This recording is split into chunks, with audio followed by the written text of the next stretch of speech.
April 1st, 2025, Kodiak bear destroys fishing boat, kills captain instantly. The salt-tinged dawn air of Kodiak Island carried the promise of death on March 30th, 2025. Though none of the 17 souls aboard the commercial fishing vessel Northern Promise could have known it, as they prepared for what should have been a routine 3-day halibut expedition.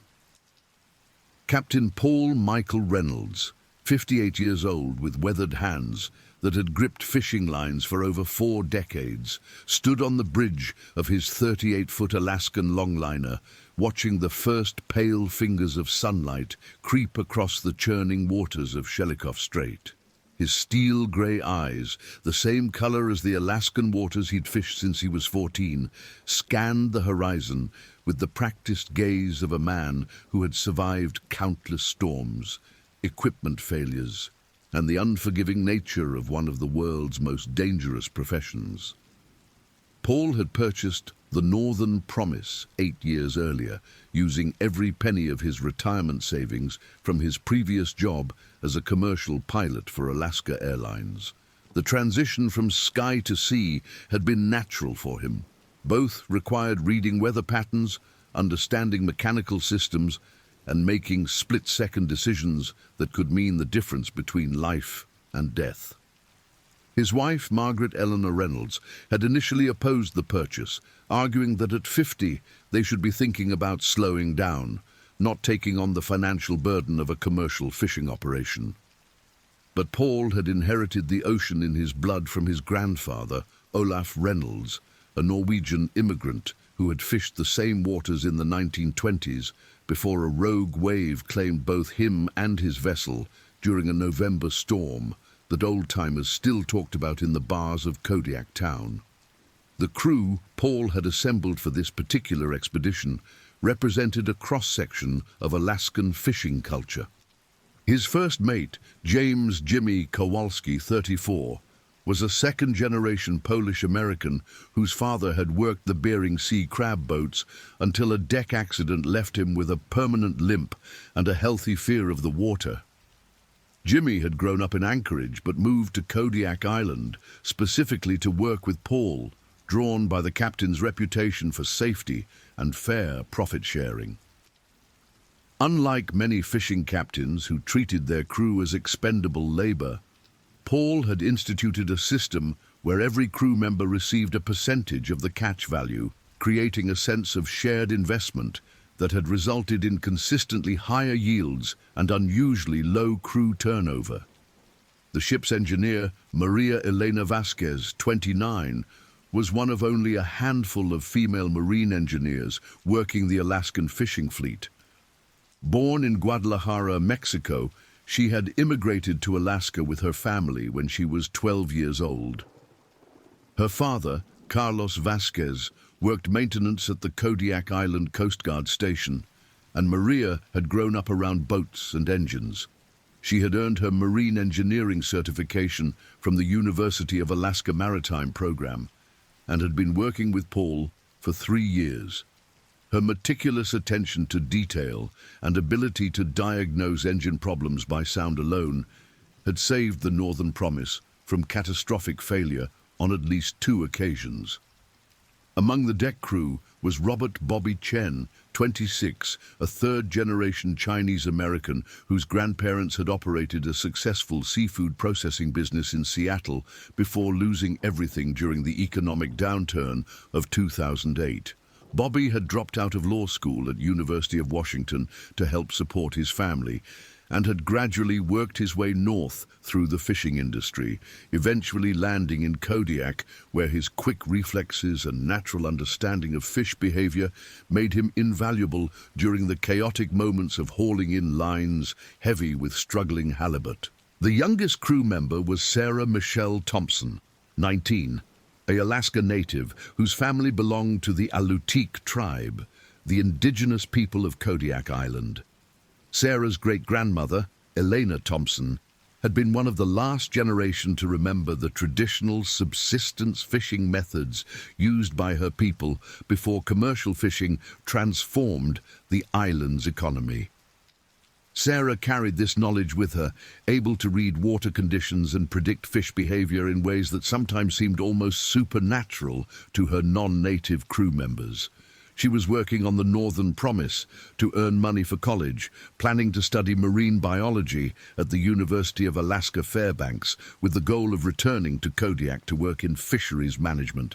The remaining crew members included David Michael Torres, 42, a former army sergeant who had served 3 tours in Afghanistan before returning to civilian life in Alaska; Jennifer Jen Murphy, 31, a former EMT from Anchorage who had turned to fishing after burning out on emergency medical work; and Thomas William Grant, 55, a veteran fisherman who had worked boats throughout the Pacific Northwest for over 30 years and served as an informal mentor to younger crew members. As the Northern Promise prepared to depart from Kodiak Harbor at 5:30 a.m. on March 30th, the weather conditions appeared optimal for their planned fishing route. The National Weather Service marine forecast called for winds of 10 to 15 knots from the southwest, with wave heights of 2 to 4 feet and clear skies. The water temperature was 38 degrees Fahrenheit, typical for late March in the Gulf of Alaska. Paul had plotted a course that would take them approximately 45 nautical miles southeast of Kodiak Island to a series of underwater seamounts where halibut congregated during their spring feeding migrations. The fishing grounds Paul had selected were known locally as Reynolds Ridge, not named after Paul himself, but after a Coast Guard captain named Michael Reynolds, who had charted the area in the 1960s. The seamounts rose from depths of over 1,000 feet to within 180 feet of the surface, creating upwelling currents that brought nutrients from the deep ocean floor. These nutrients supported large populations of smaller fish, which in turn attracted the Pacific halibut that could grow to over 400 pounds and commanded premium prices in the Seattle fish markets. Paul's fishing strategy involved deploying long lines, single main lines that could extend for several miles, with thousands of baited hooks attached at regular intervals. The Northern Promise carried approximately 12,000 hooks, each baited with chunks of herring, squid, or octopus. The process of setting the lines would take approximately 6 hours, after which they would soak overnight, allowing the halibut time to find and take the bait. The following morning, the crew would begin the labor-intensive process of hauling the lines back aboard, hopefully heavy with fish. The first day of fishing proceeded exactly as Paul had planned. The crew worked with the synchronized efficiency that came from years of shared experience, their movements aboard the rolling deck choreographed by countless repetitions. By late afternoon on March 30th, they had successfully deployed all their long lines and were riding at anchor approximately 2 miles southwest of Marmot Island, a small, uninhabited island that served as a reference point for local fishermen. As evening approached, Paul made the decision that would ultimately seal his fate. Rather than remaining at anchor throughout the night, which was standard practice, he decided to motor closer to shore to take advantage of a small protected cove on the eastern side of Marmot Island. The cove, known locally as Bear Bay, due to the brown bears that frequently visited its salmon streams, offered protection from the increasing wind that weather reports indicated would arrive during the night. The decision to anchor in Bear Bay was not unusual in itself. Many fishing vessels used the cove for overnight shelter. What made this particular night different was the timing. March 30th, 2025, fell during the period when Kodiak brown bears were emerging from their winter dens, hungry and aggressive after months of hibernation. Female bears with new cubs were particularly territorial during this time, while large male bears were actively seeking food sources to replenish fat reserves depleted during their winter fast. Unknown to Paul and his crew, a massive male brown bear, later estimated by wildlife biologists to weigh approximately 1,200 pounds, had been feeding along the shoreline of Bear Bay for the previous week. The bear, designated as bear number K47 in Alaska Department of Fish and Game Records, was a 22-year-old dominant male with a history of human encounters. In 2018, he had broken into a remote cabin on the southern end of Kodiak Island, destroying the interior while searching for food. In 2021, he had charged a group of deer hunters, stopping only when they fired warning shots into the air. Wildlife officials had considered relocating the animal, but his remote territory and generally successful avoidance of human settlements had led them to classify him as manageable risk. The Northern Promise dropped anchor in Bear Bay at approximately 8:45 p.m. on March 30th, settling into 35 feet of water, roughly 200 yards from the rocky shoreline. The crew had finished their evening meal of fried halibut, mashed potatoes, and green beans prepared by Maria, who served as the ship's cook in addition to her engineering duties. The atmosphere aboard the vessel was relaxed and optimistic. The day's work had gone smoothly, the weather was holding, and initial signs suggested their long lines were attracting fish. Paul established the night watch schedule with Jimmy, taking the first shift from 10 p.m. to 2 a.m., followed by David Torres from 2 a.m. to 6 a.m. The watch duties primarily involved monitoring weather conditions, maintaining radio contact with other vessels in the area, and ensuring the anchor held properly. Most of the crew retired to their bunks in the vessel's forward cabin, while Paul reviewed charts and weather updates in the pilot house before settling into his own cabin directly behind the bridge. At approximately 11:30 p.m., Jimmy noticed movement along the shoreline through the vessel's binoculars. Initially, he assumed he was seeing deer or other wildlife that commonly inhabited the island. However, as he continued to observe, the distinctive gait and massive size of the animal became unmistakable. It was a brown bear, and it was the largest bear Jimmy had ever seen. The animal appeared to be feeding along the water's edge, occasionally raising its massive head to look in the direction of the anchored fishing vessel. Jimmy debated whether to wake Paul, but ultimately decided the bear posed no immediate threat. The animal was on shore, the boat was anchored well offshore, and bears, despite their swimming ability, rarely approached vessels at night. Jimmy made a note in the ship's log at 11:45 p.m. Large brown bear, observed feeding along shoreline. No threat to vessel, weather conditions remained favorable. What Jimmy could not have known was that bear number K47 had detected the scent of fish blood and bait that permeated the Northern Promise. Brown bears possess one of the most sensitive senses of smell in the animal kingdom, capable of detecting odors from distances of up to 20 miles under favorable wind conditions. The steady offshore breeze was carrying the concentrated fish scents directly to the bear's position on the shoreline.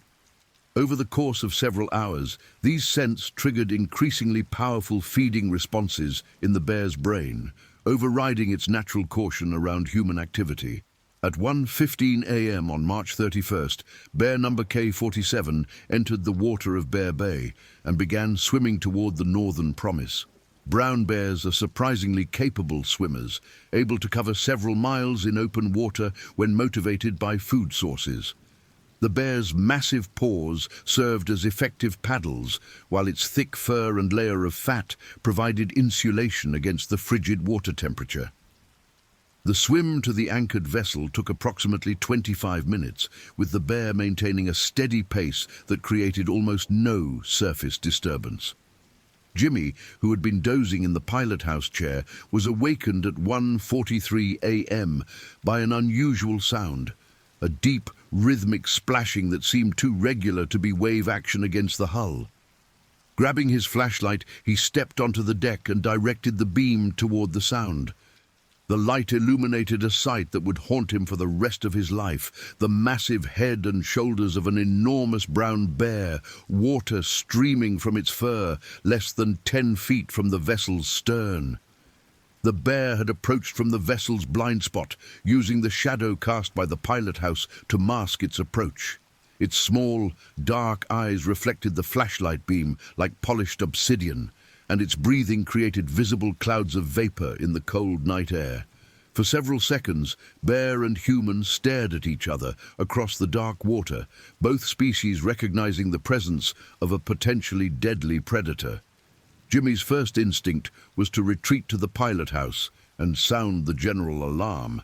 But he forced himself to move slowly, remembering stories of bears being triggered into aggressive action by sudden movements. As he backed toward the pilot house, keeping the flashlight beam directed at the bear, the animal began moving along the vessel's hull, its powerful swimming strokes bringing it toward the stern, where a series of rope fenders and fishing equipment created potential handholds. At 1:45 a.m., bear number K47 reached the stern of the Northern Promise and, with surprising agility for an animal of its size, hauled itself partially out of the water using the vessel's stern rail. The bear's massive weight caused the 38-foot vessel to list noticeably to port, and the sound of its claws scraping against the fiberglass hull echoed through the quiet night air like fingernails on a chalkboard. Jimmy reached the pilot house and immediately began sounding the vessel's air horn, 5 long blasts that served as the universal maritime signal for emergency. The deafening sound echoed across the calm waters of Bear Bay, sending seabirds erupting from their roosts along the shoreline. Throughout the vessel, crew members jolted awake, the emergency signal triggering trained responses developed through years of working in one of the world's most dangerous professions. Paul was the first to reach the deck, emerging from his cabin wearing only thermal underwear and boots, carrying the 12-gauge Remington shotgun that he kept loaded with bear slugs specifically for wildlife encounters. As captain, Paul had dealt with aggressive wildlife before: sea lions that had boarded the vessel to steal fish, aggressive seabirds that had to be driven away from lines, and even a curious killer whale that had followed the boat for several hours. However, nothing in his 4 decades of experience had prepared him for the sight that greeted him on the stern deck. Bear number K47 had successfully pulled its massive body halfway onto the vessel, its hind legs still trailing in the water while its front paws gripped the stern rail. The bear's massive head swiveled toward Paul as he emerged onto the deck, and the captain found himself staring into the face of one of North America's apex predators from a distance of less than 15 feet. The bear's fur was soaked and matted from its swim, making it appear even larger than its actual considerable size. Seawater dripped steadily from its body onto the deck, creating dark pools that reflected the vessel's navigation lights. Paul raised the shotgun to his shoulder, chambering around with a metallic click that seemed unnaturally loud in the tense atmosphere. However, maritime law and Alaska wildlife regulations required that he attempt non-lethal deterrent methods before resorting to deadly force, unless the animal posed an immediate threat to human life. Bears that approached vessels were typically scared away by loud noises, bright lights, or aggressive human behavior. It was extremely rare for a bear to actually board a fishing vessel. "Get out of here!" Paul shouted at the bear, using the authoritative voice that had commanded respect from crews and Coast Guard inspectors for decades. "Go on! Get!" He waved his free arm in broad gestures while maintaining his grip on the shotgun. The bear's response was to pull more of its body onto the vessel, its massive weight causing the stern to sink lower in the water and the bow to rise correspondingly. By this time, other crew members had reached the deck. Jimmy emerged from the pilot house carrying a marine flare gun, while Maria appeared from below deck with a powerful spotlight that she directed at the bear's face. The bright light caused the animal to turn its head away, but rather than retreating, it continued its efforts to climb fully aboard the vessel. Sarah Thompson, the young Alutiiq crew member, recognized immediately that this was not normal bear behavior. In her culture's traditional knowledge, bears that approached human settlements or boats were typically either sick, rabid, or defending cubs. However, This was clearly a large male bear, and its movements, while determined, showed no signs of illness or rabies. What she was witnessing was something far more dangerous, a healthy, powerful predator that had overcome its natural fear of humans and was actively pursuing what it perceived as a food source. "Captain, we need to get everyone into the pilot house now," Sarah called out, her voice steady despite the terror she felt. "This bear isn't acting right. It's not afraid of us." Paul acknowledged Sarah's warning but maintained his position, shotgun trained on the massive animal. His experience as a commercial pilot had taught him the importance of maintaining calm authority during emergencies, and he believed that showing fear or retreating might actually encourage the bear to complete its boarding of the vessel. "I've dealt with bears before," Paul replied, his voice carrying the confidence of a man who had faced down storms, equipment failures, and Coast Guard inspections with equal composure. "They don't like loud noises and bright lights. We just need to convince this big guy that we're not worth the trouble." What Paul didn't understand was that bear number K47 had already committed to boarding the vessel. The concentrated fish scents that had drawn the animal across the water were now overwhelming its senses from close range. The bear's primitive brain, hardwired by millions of years of evolution to pursue high-energy food sources, had classified the entire vessel as a massive feeding opportunity. The presence of humans was not a deterrent, but rather an obstacle to be overcome or eliminated. At 1:52 a.m., bear number K47 completed its boarding of the Northern Promise, pulling its massive bulk fully onto the stern deck with a final heave that caused the vessel to lurch violently. The bear immediately rose to its full height on its hind legs, a defensive posture that also served as a display of dominance. Standing upright, the animal towered nearly 9 feet tall, its massive arms spread wide to display the 6-inch claws that could disembowel a human with a single swipe. The sight of the fully upright bear triggered an immediate panic response among several crew members. David Torres, drawing on his military training, began moving toward the bow of the vessel to put maximum distance between himself and the threat. Jennifer Murphy grabbed the vessel's emergency radio and began broadcasting a Mayday call on Channel 16, the International Maritime Emergency Frequency. "Mayday, Mayday, Mayday. This is fishing vessel, Northern Promise, position approximately 2 miles southwest of Marmot Island. We have a large brown bear that has boarded our vessel, requesting immediate assistance from Coast Guard and wildlife authorities. We have 17 souls on board, and the situation is extremely dangerous." The response came immediately from the Coast Guard station in Kodiak. "Northern Promise, this is Coast Guard Kodiak. We copy your mayday. Be advised that we are dispatching rescue helicopter and marine patrol vessel to your position. ETA approximately 30 minutes. Maintain safe distance from the animal and do not attempt to approach or feed it. Acknowledge." Jennifer keyed the radio microphone with shaking hands. "Coast Guard Kodiak, Northern Promise acknowledges. The bear is on our stern deck and we cannot maintain safe distance. It's between us and our survival equipment, requesting immediate assistance." While Jennifer was coordinating with the Coast Guard, the situation on deck was deteriorating rapidly. Bear number K47 had dropped back to all fours and was now actively investigating the various fishing equipment, bait containers, and fish storage areas located on the stern deck. Its powerful sense of smell was guiding it directly toward the sources of the scents that had drawn it to the vessel in the first place. Paul maintained his position approximately 20 feet from the bear, the shotgun still raised and ready to fire.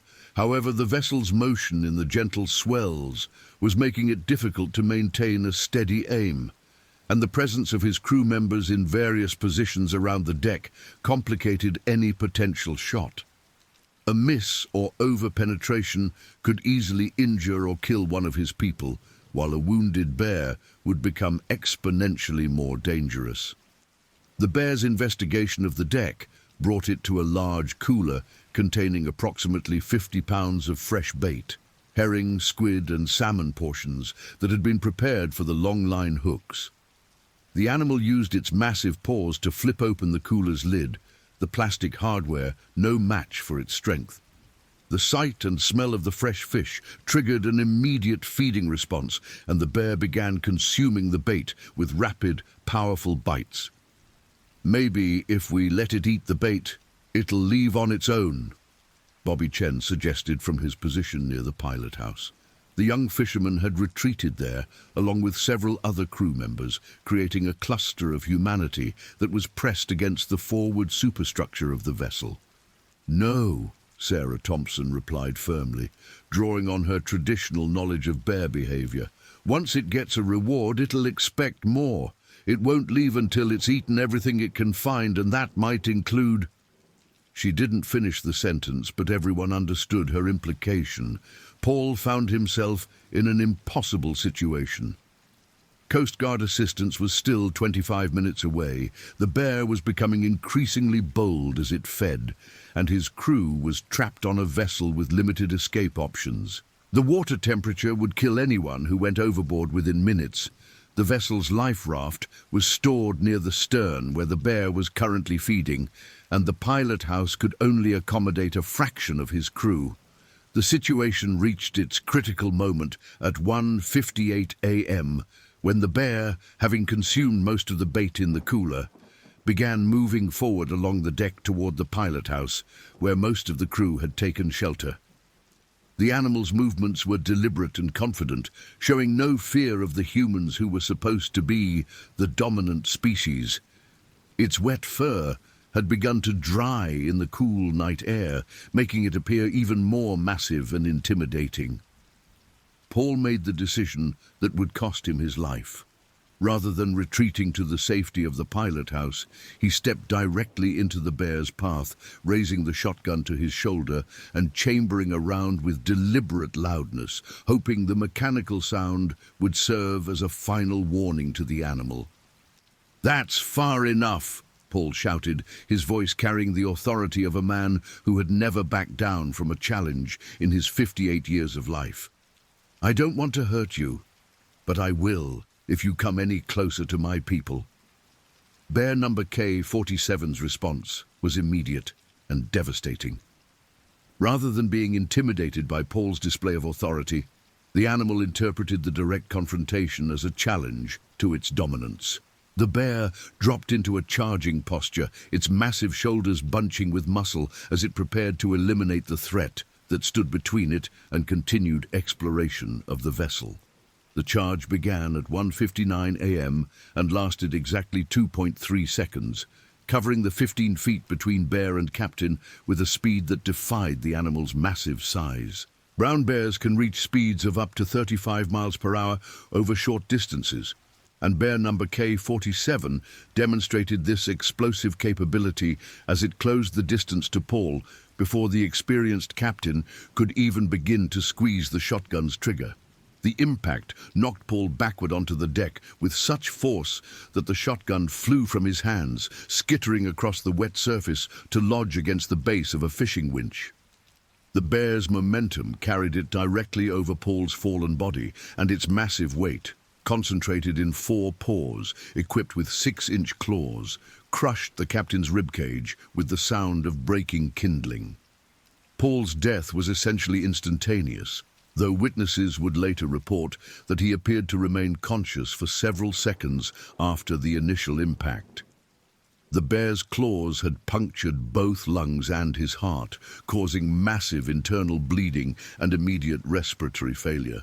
His final words, whispered rather than spoken, were barely audible above the sound of the bear's heavy breathing. "Take care of my Margaret."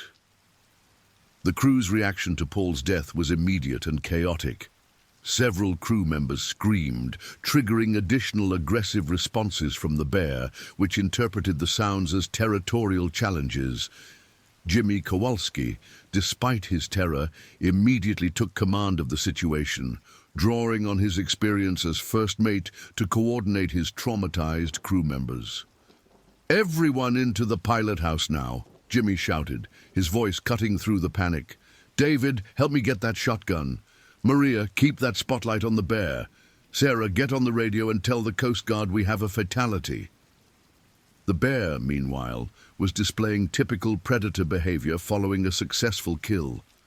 Rather than immediately feeding, bear number K47 was establishing dominance over its territory, in this case, the entire vessel. The animal moved in a wide circle around Paul's body, marking various surfaces with its scent and occasionally rising to its full height to display its size and strength. David Torres, drawing on his military training, belly crawled across the deck toward the fallen shotgun while the bear was momentarily distracted. The weapon represented their only realistic defense against another attack, and recovering it was worth the considerable risk. David's approach was methodical and patient, moving only when the bear's attention was directed elsewhere, freezing completely whenever the animal looked in his direction. The recovery of the shotgun took nearly 10 minutes, during which time the bear continued its territorial display around Paul's body. When David finally reached the weapon, he discovered that the impact with the deck had damaged the gun's action. The chamber was jammed, and the trigger mechanism was bent. The weapon that might have saved them was now useless. "The gun's broken," David reported quietly to Jimmy as he crawled back toward the pilot house. "We need another plan." Jimmy's mind raced through their limited options. The Coast Guard helicopter was still 15 minutes away, the Marine Patrol vessel even longer. The bear showed no signs of leaving the vessel, and was in fact becoming increasingly aggressive as it established territorial control. The pilot house could protect them temporarily, but it wasn't designed to withstand a determined assault from a 1,200-pound predator.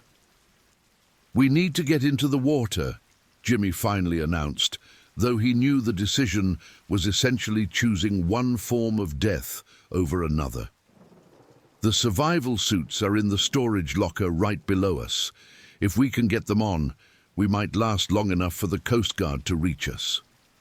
The survival suits Jimmy was referring to were immersion suits designed to protect fishermen who found themselves in the frigid waters of the North Pacific. The suits were bright orange, fully insulated and equipped with lights and emergency beacons. In 38-degree water, a properly equipped person could survive for several hours rather than the 15 to 20 minutes they would last in regular clothing. However, accessing the survival suits required leaving the relative safety of the pilot house and moving to a storage locker that was located dangerously close to where the bear was maintaining its territorial display. The operation would require precise timing and coordination, with some crew members creating a distraction while others retrieved the life-saving equipment. At 2:15 a.m., the crew put their desperate plan into action. Maria and Bobby would use air horns and the spotlight to draw the bear's attention toward the stern of the vessel, while Jimmy, Sarah, and Jennifer would attempt to access the survival suit storage. David Torres would remain in the pilot house to coordinate with Coast Guard rescue units and provide oversight of the operation. The plan began well. Maria's spotlight and Bobby's air horn successfully drew the bear's attention away from the center of the vessel, allowing Jimmy to reach the storage lockers and begin passing survival suits to Sarah and Jennifer. The immersion suits were bulky and difficult to handle, requiring several minutes for each person to properly don the life-saving equipment. However, bear number K47 was far more intelligent than they had anticipated. Rather than being fully distracted by the noise and lights, the animal had noticed the movement around the storage locker and was gradually working its way back toward the pilot house area. The bear's approach was methodical and patient, demonstrating the problem-solving intelligence that made brown bears such successful predators. "It's coming back," Jennifer reported through the pilot house radio as she struggled with the zipper on her survival suit. "We need more time." Jimmy made the decision that would save most of his crew's lives. Rather than continuing with the careful, methodical approach they had been using, he began creating the loudest, most aggressive distraction he could manage. Standing in the pilot house doorway, Jimmy began shouting at the bear while banging two metal fish gaff hooks together, creating a sound like gunshots that echoed across the calm waters of Bear Bay. The aggressive display had exactly the effect Jimmy had hoped for and feared. Bear number K-47 immediately identified him as the primary threat and began moving directly toward the pilot house with the same purposeful stride that had preceded its attack on Paul. Jimmy had perhaps 15 seconds before the bear would reach his position. "Everyone over the side now," Jimmy commanded, his voice carrying absolute authority despite his terror. "Don't wait for anything else, just go." Sarah Thompson was the first to enter the water, her survival suit properly sealed and her emergency beacon activated.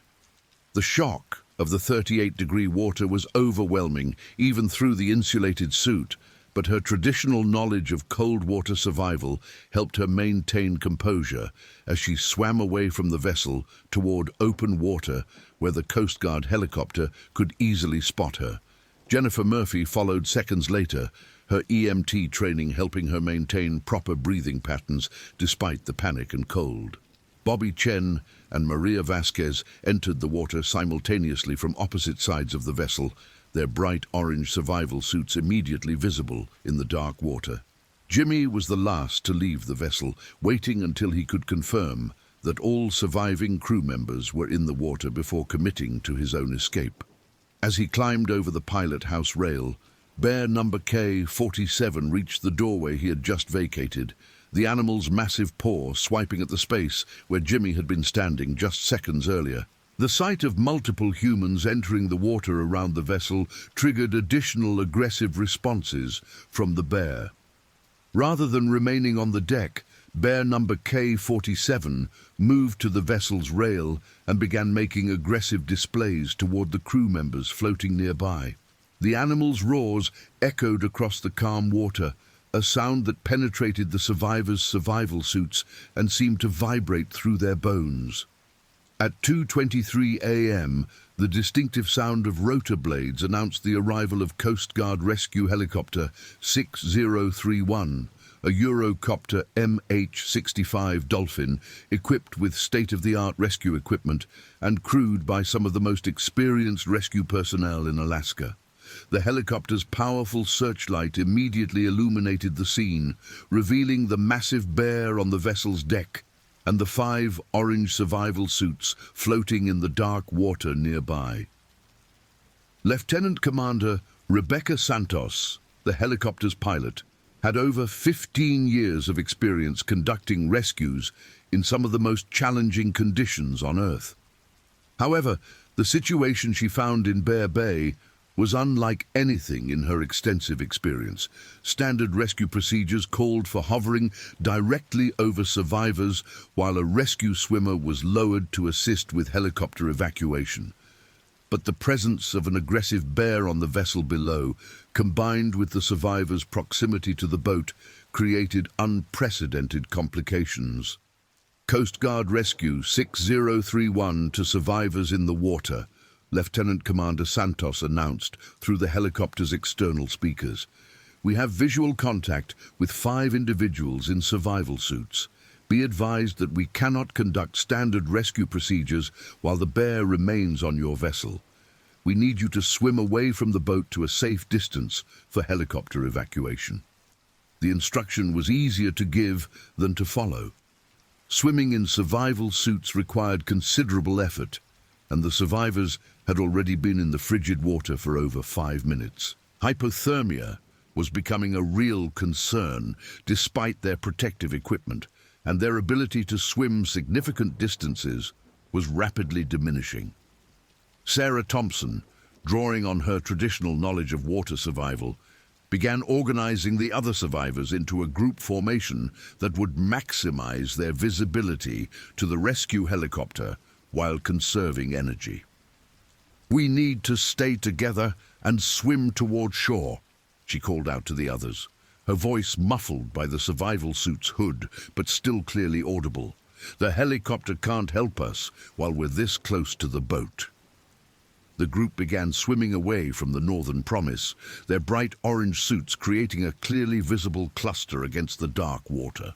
Behind them, Bear number K-47 continued its aggressive displays, roaring and pacing along the vessel's deck as if defending its newly claimed territory from the helicopter circling overhead. The Coast Guard helicopter maintained a careful distance from the vessel while coordinating the rescue operation. Flight mechanic Petty Officer Marcus Williams was preparing the rescue basket and calculating the best approach angles for evacuating the survivors when the situation took another deadly turn. Bear number K-47, apparently frustrated by the continuing presence of the helicopter and the survivors who had escaped its reach, made a decision that shocked even the experienced rescue personnel. Rather than remaining on the vessel, the massive animal entered the water and began swimming toward the group of survivors, its powerful strokes propelling it through the water at a speed that quickly closed the distance between predator and prey. "All survivors, be advised that the bear has entered the water and is swimming in your direction," Lieutenant Commander Santos announced through the helicopter's speakers, her professional calm barely concealing her alarm. "You need to swim toward shore immediately. We will attempt to distract the animal." The helicopter's crew began using every tool at their disposal to deter the bear's pursuit. The powerful searchlight was directed directly at the animal's eyes, while the rotor wash was used to create surface disturbance that might discourage the bear's approach. However, Bear number K-47 was demonstrating the same determination that had brought it to the vessel in the first place, powering through the water toward the survivors with single-minded focus. Jimmy Kowalski, recognizing that the bear would reach the group before they could swim to safety, made the same kind of sacrifice that had characterized his captain's final moments. Rather than continuing toward shore with the others, Jimmy began swimming directly toward the approaching bear, hoping to draw its attention away from his crew members. "Jimmy, no!" Maria shouted, but the first mate was already committed to his course of action. His survival suit made him buoyant but clumsy in the water, and his swimming stroke was more determination than technique. However, his plan to distract the bear was immediately successful. Bear K-47 altered its course to intercept Jimmy rather than continuing toward the main group of survivors. The encounter between Jimmy Kowalski and Bear number K-47 occurred approximately 50 yards from the Northern Promise at 2:31 a.m. Unlike Paul's death, which had been quick and decisive, Jimmy's final moments stretched over several terrifying minutes as he fought for his life in the frigid water while his crew members watched helplessly from their own precarious positions. Bears are powerful swimmers, but they are not aquatic predators. Bear number K-47's attack on Jimmy was clumsy and inefficient compared to its devastating assault on Paul. The animal's massive paws, designed for terrestrial locomotion, were less effective in the water, while the survival suit provided some protection against the bear's claws and teeth. However, the outcome was never in doubt. The bear's size and strength advantage was overwhelming, and Jimmy's hypothermia was already affecting his coordination and judgment. The first mate's struggle lasted approximately 3 minutes before the bear's attacks breached his survival suit, allowing the 38-degree water to flood the protective garment and accelerate the hypothermia that claimed his life. The Coast Guard helicopter crew watched Jimmy's death with professional horror, documenting the incident while preparing for immediate evacuation of the remaining survivors. Lieutenant Commander Santos made the decision to risk a dangerous rescue operation, bringing the helicopter close enough to the water to deploy rescue swimmer aviation survival technician second class Antonio Rodriguez directly into the midst of the crisis. Rodriguez's deployment into the water near an active bear attack violated numerous Coast Guard safety protocols. But the alternative was watching 4 more people die from either bear attacks or hypothermia. The rescue swimmer entered the water at 2:34 a.m., approximately 30 yards from where Bear K-47 was still involved with Jimmy's body. The bear's reaction to Rodriguez's presence was immediate and aggressive. Having successfully eliminated one threat, the animal turned its attention to this new challenge, beginning to swim toward the rescue swimmer with the same determination it had shown throughout the encounter. Rodriguez was equipped with standard Coast Guard rescue swimmer gear, including a knife, flares, and emergency signaling devices, but nothing specifically designed for wildlife defense. His training had covered shark encounters and aggressive marine mammals, but brown bear attacks in open water were not part of any standard curriculum. Rescue swimmer in the water, attempting to distract bear and evacuate survivors, Rodriguez reported through his waterproof radio as he swam toward the approaching predator. Request immediate backup from any available vessels with wildlife control equipment.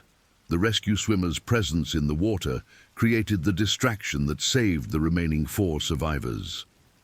While Bear K-47 focused on Rodriguez, Sarah Thompson led Maria, Jennifer, and Bobby toward shore, their survival suits providing buoyancy and protection as they struggled through the dark water toward the rocky coastline of Marmot Island.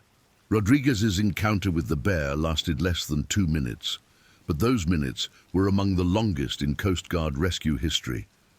The experienced rescue swimmer used emergency flares to create bright lights and noise that temporarily confused the animal, while swimming in erratic patterns that made it difficult for the bear to maintain pursuit. His actions were later credited with saving 4 lives, though he paid a heavy price for his heroism. The bear's attack on Rodriguez occurred at 2:36 a.m., beginning when the animal was able to catch the rescue swimmer during a moment when his emergency flares were exhausted. Like Jimmy before him, Rodriguez fought desperately in the water, but his standard rescue equipment was inadequate against a 1,200-pound predator. His emergency beacon continued transmitting his position even after the bear's attacks had incapacitated him, providing Coast Guard coordinators with precise location data for recovery operations. By 2:40 a.m., the 4 surviving crew members had reached the rocky shoreline of Marmot Island, their survival suits protecting them from the worst effects of hypothermia, but leaving them stranded on an uninhabited island with an active bear threat still present in the nearby waters. The Coast Guard helicopter was able to evacuate them directly from the beach, winching each survivor up in the rescue basket while maintaining careful watch for any sign that bear number K-47 might swim to shore. The bear, meanwhile, had disappeared beneath the dark waters of Bear Bay. Whether the animal had drowned, been injured, or simply returned to shore was unknown. Coast Guard Marine Patrol vessels that arrived on scene at 2:45 a.m. found no sign of the massive predator, though they did recover the bodies of Paul Reynolds, Jimmy Kowalski, and Antonio Rodriguez from the water. The Northern Promise remained anchored in Bear Bay, its deck blood-stained and partially destroyed but still afloat. Coast Guard personnel who boarded the vessel found evidence of the bear's presence throughout the boat. Claw marks on the hull, destroyed equipment, and the remnants of the bait cooler that had initially attracted the animal. The vessel was eventually towed back to Kodiak Harbor, where it became part of the largest wildlife attack investigation in Alaska Department of Fish and Game history. The 4 survivors, Sarah Thompson, Maria Vasquez, Jennifer Murphy, and Bobby Chen, were transported by helicopter to Providence Kodiak Island Medical Center, where they were treated for hypothermia, shock, and various injuries sustained during their escape from the vessel. All 4 survived their ordeal, though the psychological trauma would affect them for years to come. The initial medical assessment of the survivors revealed the extent of their physical ordeal. Sarah Thompson, despite her young age and traditional cold water knowledge, was suffering from moderate hypothermia with a core body temperature of 94 degrees Fahrenheit. Her survival suit had performed as designed, but nearly 15 minutes in 38-degree water had still pushed her body to its limits. She was conscious and coherent, but shivering uncontrollably and showing signs of confusion that indicated her brain function had been affected by the cold. Maria Vasquez was in similar condition, though her core temperature had dropped to 93 degrees, putting her into the severe hypothermia category. The ship's engineer had swallowed significant amounts of seawater during her escape, and medical staff were concerned about secondary drowning, a condition where fluid in the lungs continues to accumulate hours after the initial water exposure. She was placed on oxygen and continuous monitoring to watch for respiratory complications. Jennifer Murphy's medical training had served her well during the crisis, helping her maintain proper breathing patterns and body position that minimized heat loss during her time in the water. However, the psychological trauma of watching 3 people die, including her rescue swimmer, was already manifesting in symptoms of acute stress disorder. She was conscious and physically stable, but exhibiting tremors, rapid speech, and hypervigilance that indicated her nervous system was still operating in crisis mode. Bobby Chen had suffered the most severe physical injuries among the survivors, having scraped against the vessel's hull during his escape and sustaining deep cuts on his arms and legs that had allowed seawater to enter his survival suit. His core temperature had dropped to 92 degrees, requiring immediate active rewarming procedures, including heated intravenous fluids and warm air circulation.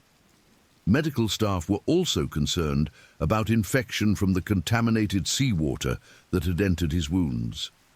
Dr. Elizabeth Morrison, the emergency department physician who supervised the survivors' treatment, had over 20 years of experience treating hypothermia victims in Alaska's challenging environment.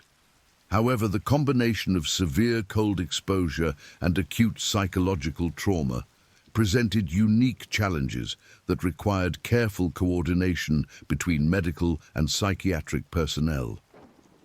These 4 people have survived something that should have killed them, Dr. Morrison explained to the medical team during the initial assessment. The hypothermia is manageable. We know how to treat that.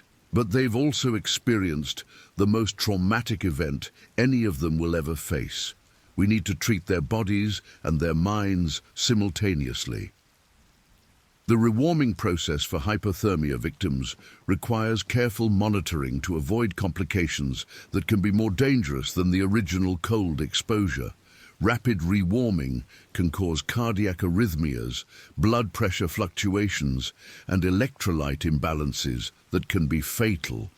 Each survivor was connected to cardiac monitors, receiving heated oxygen, and wrapped in specialized heating blankets that gradually raised their core temperatures at a rate of 1 to 2 degrees per hour. During the medical treatment, investigators from multiple agencies began arriving at the hospital to document the incident and interview the survivors. The Alaska Department of Fish and Game sent wildlife biologist Dr. Rebecca Martinez, who specialized in brown bear behavior and human-wildlife conflicts. The Coast Guard initiated a formal investigation into the loss of one of their rescue swimmers, while the National Transportation Safety Board began examining whether vessel safety regulations needed to be updated to address wildlife encounters. Dr. Martinez's initial interview with Sarah Thompson provided crucial insights into the bear's behavior that would guide the ongoing search and investigation efforts. Sarah's traditional knowledge allowed her to interpret the animal's actions in ways that formal wildlife training might miss.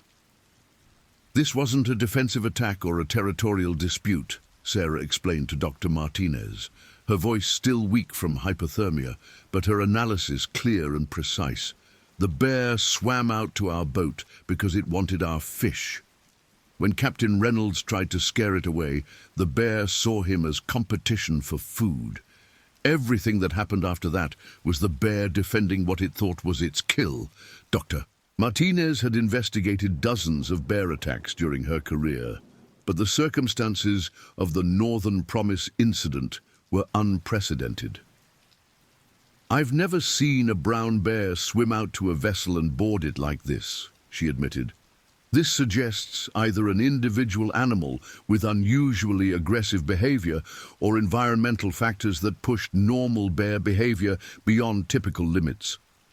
The environmental factors Dr. Martinez was considering included the timing of the bear's emergence from hibernation, the availability of natural food sources on Kodiak Island, and the possibility that human fishing activities were creating artificial feeding opportunities that were conditioning bears to associate boats with food. While medical staff worked to stabilize the survivors and investigators began documenting the incident, Coast Guard and Alaska Wildlife Troopers were conducting an extensive search for Bear K-47.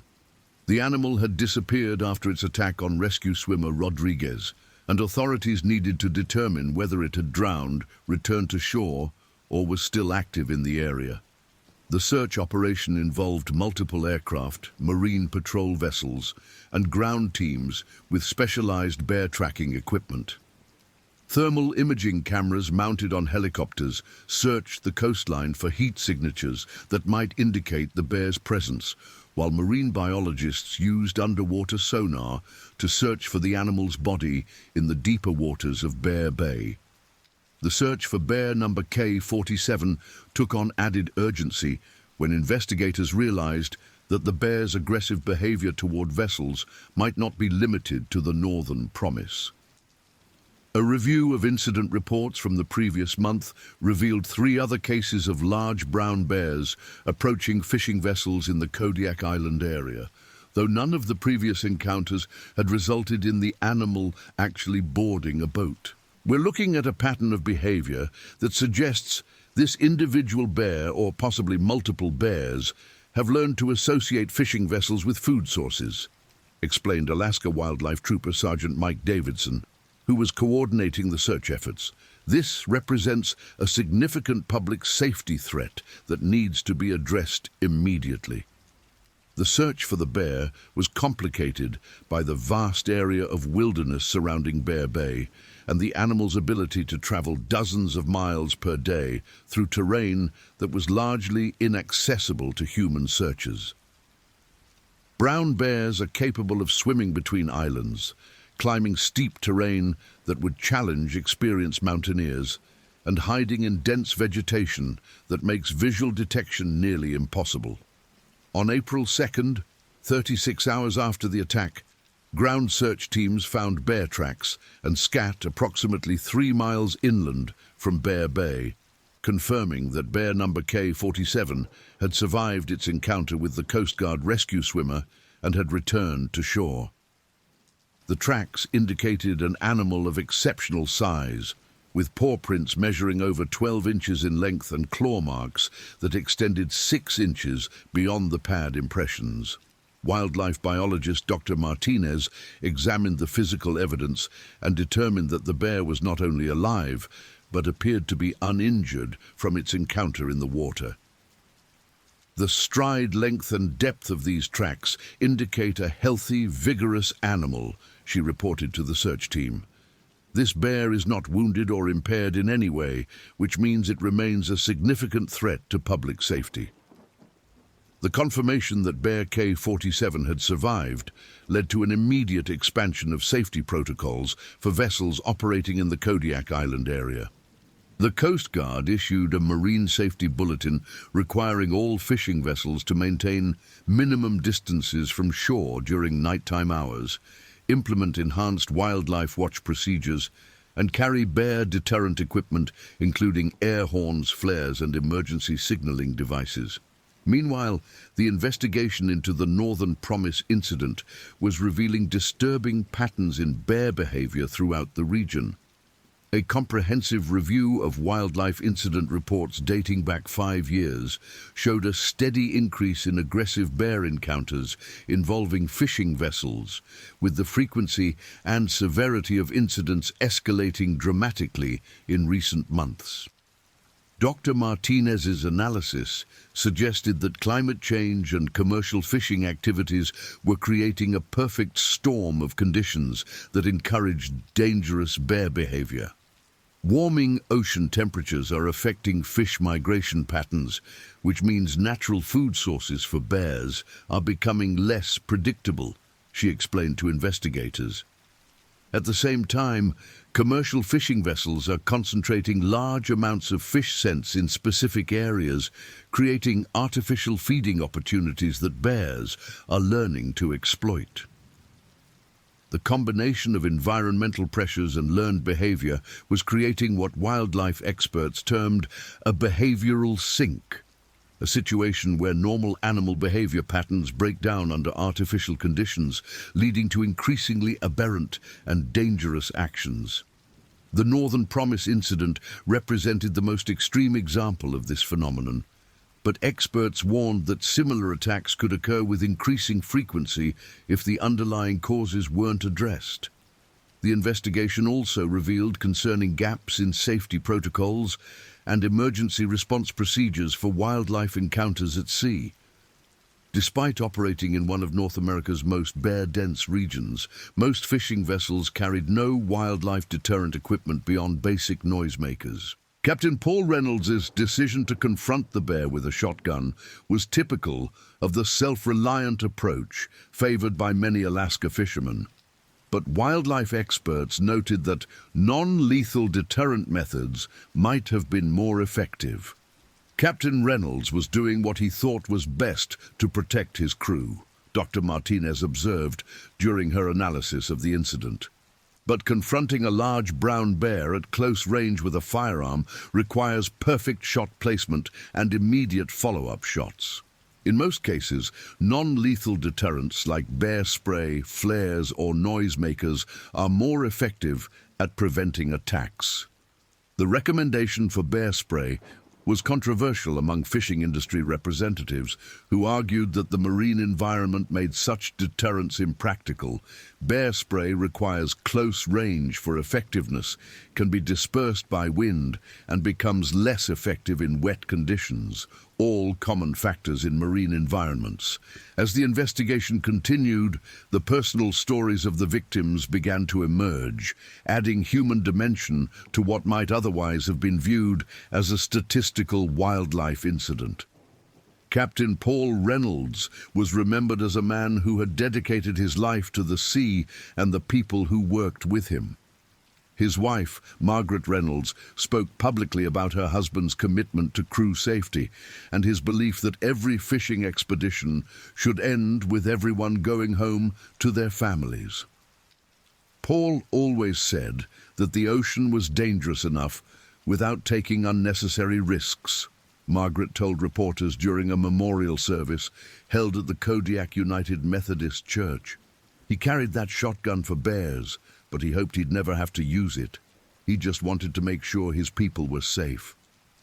Jimmy Kowalski's sacrifice to save his crew members was particularly poignant for the fishing community, where stories of heroism and self-sacrifice were common but rarely involved such dramatic circumstances. His father, Stan Kowalski, flew to Kodiak from Anchorage to claim his son's body and met with the surviving crew members who owed their lives to Jimmy's final actions. Jimmy always said that being first mate meant being first to help and last to leave, Stan Kowalski told the survivors during an emotional meeting at the hospital. He did exactly what he was supposed to do, and I'm proud of him for that. But I'm also grateful that his sacrifice meant something, that you four are alive because of what he did.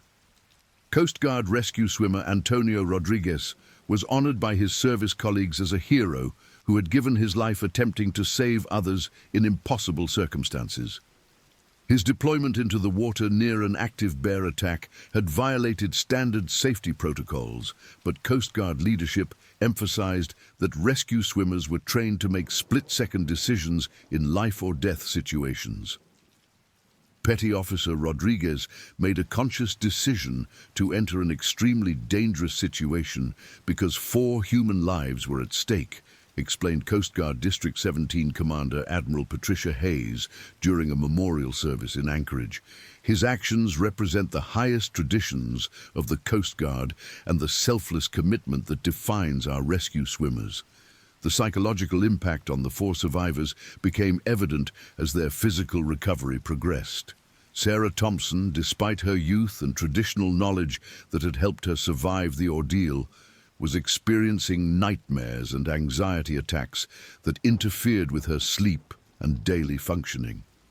The young woman who had planned to study marine biology was now terrified of being near the water. "I keep hearing the bear roaring," Sarah confided to the hospital's trauma counselor during one of their sessions. "Even when I'm awake, I can hear it. And I keep seeing Captain Reynolds getting knocked down and Jimmy swimming toward that thing, and I wonder if there was something I could have done differently." Maria Vasquez was struggling with survivors' guilt and depression that were affecting her ability to function as an engineer. The woman who had once diagnosed engine problems by sound alone now startled at unexpected noises and found herself unable to concentrate on technical tasks that had once been routine. Jennifer Murphy's medical training had given her a clinical understanding of trauma responses, but this knowledge provided little comfort when she found herself reliving the incident through vivid flashbacks and intrusive thoughts. Her experience as an EMT had exposed her to death and violence, but watching people die while being unable to help them had shattered her confidence in her professional abilities. Bobby Chen was dealing with both physical and psychological recovery challenges. The deep cuts he had sustained during his escape were healing slowly, while the trauma of the experience was manifesting in social withdrawal and difficulty trusting others. The young man who had been working towards supporting his family was now unable to work due to his injuries and psychological condition. The hospital's trauma counseling team, led by Dr. Lisa Parnell, recognized that the survivors were dealing with a particularly complex form of post-traumatic stress disorder. Unlike combat veterans or accident victims who experienced single traumatic events, the Northern Promise survivors had endured a prolonged period of terror that included watching multiple deaths, making life or death decisions, and surviving in life-threatening conditions. These 4 people experienced every type of trauma we know how to treat, Dr. Parnell explained to the medical team.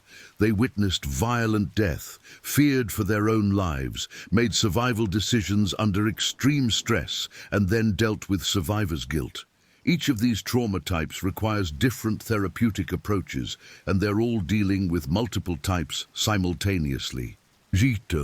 The treatment plan for the survivors included both individual and group therapy sessions, medication for anxiety and depression, and gradual exposure therapy designed to help them develop coping mechanisms for their trauma responses. However, Dr. Parnell warned that recovery would be a long-term process that might take years to complete. While the survivors began their psychological recovery, the search for bear number K47 continued with increasing urgency. Additional tracking evidence found throughout the first week of April confirmed that the animal was not only alive, but was displaying increasingly bold behavior around human settlements on Kodiak Island. On April 5th, the bear broke into a remote cabin approximately 10 miles from Bear Bay, destroying the interior and consuming stored food supplies. The cabin belonged to a local hunting guide who discovered the break-in when he arrived to prepare for the spring bear hunting season. The destruction was extensive, with the bear having torn through reinforced doors and windows to access the interior. "I've seen bear break-ins before, but nothing like this," reported hunting guide Tom Stevenson to Alaska wildlife troopers. This animal was methodical. It didn't just tear everything apart randomly. It went straight for the food storage areas and then marked territory throughout the cabin. This is learned behavior, not just random destruction. The cabin break-in provided additional evidence that bear number K47 was actively seeking out human-associated food sources rather than returning to normal foraging behavior. Wildlife experts interpreted this as a dangerous escalation that suggested the bear had permanently associated humans with feeding opportunities. 2 days later, on April 7th, the bear approached a group of researchers from the University of Alaska who were conducting ecological surveys near the southern end of Kodiak Island. The researchers, who were equipped with bear deterrent equipment and had extensive training in wildlife encounters, successfully used bear spray and noisemakers to drive off the animal without anyone being injured. However, the encounter provided disturbing evidence about the bear's size and behavior. Dr. James Mitchell, the lead researcher, estimated the animal's weight at over 1,200 pounds based on its physical appearance and the depth of its tracks in soft soil. More concerning was the bear's lack of fear response to human presence. "This bear didn't run when it saw us," Dr. Mitchell reported to wildlife authorities. "It approached to within about 30 yards, stood up to assess us, and then withdrew slowly when we used deterrents." Normal bear behavior would involve immediate retreat or bluff charges. This animal was evaluating us as potential threats rather than showing instinctive fear of humans. The pattern of encounters led Alaska Department of Fish and Game officials to classify bear number K47 as an immediate threat to public safety, authorizing its destruction on site. However, the bear's vast territory and ability to move rapidly through difficult terrain made it extremely difficult to locate for wildlife control personnel. The search efforts were expanded to include specialized bear tracking teams from the Alaska National Guard, equipped with military-grade thermal imaging equipment and communications systems. The operation, designated Operation Kodiak Bear, became one of the largest wildlife management efforts in Alaska history. Meanwhile, the investigation into the Northern Promise incident was producing recommendations for sweeping changes in maritime safety protocols for vessels operating in bear habitat. The National Transportation Safety Board's preliminary report, released on April 15th, identified multiple systemic failures that had contributed to the tragedy. The NTSB report highlighted the lack of standardized wildlife encounter protocols for commercial fishing vessels, inadequate wildlife deterrent equipment requirements, and insufficient coordination between maritime and wildlife management authorities. The report's recommendations included mandatory bear deterrent equipment for all vessels operating in designated bear habitat, enhanced crew training for wildlife encounters, and improved emergency response coordination between the Coast Guard and wildlife authorities. The fishing industry's response to the NTSB recommendations was mixed. While most vessel operators supported improved safety measures, many argued that the proposed equipment requirements would impose significant financial burdens on small fishing operations that were already struggling with economic pressures.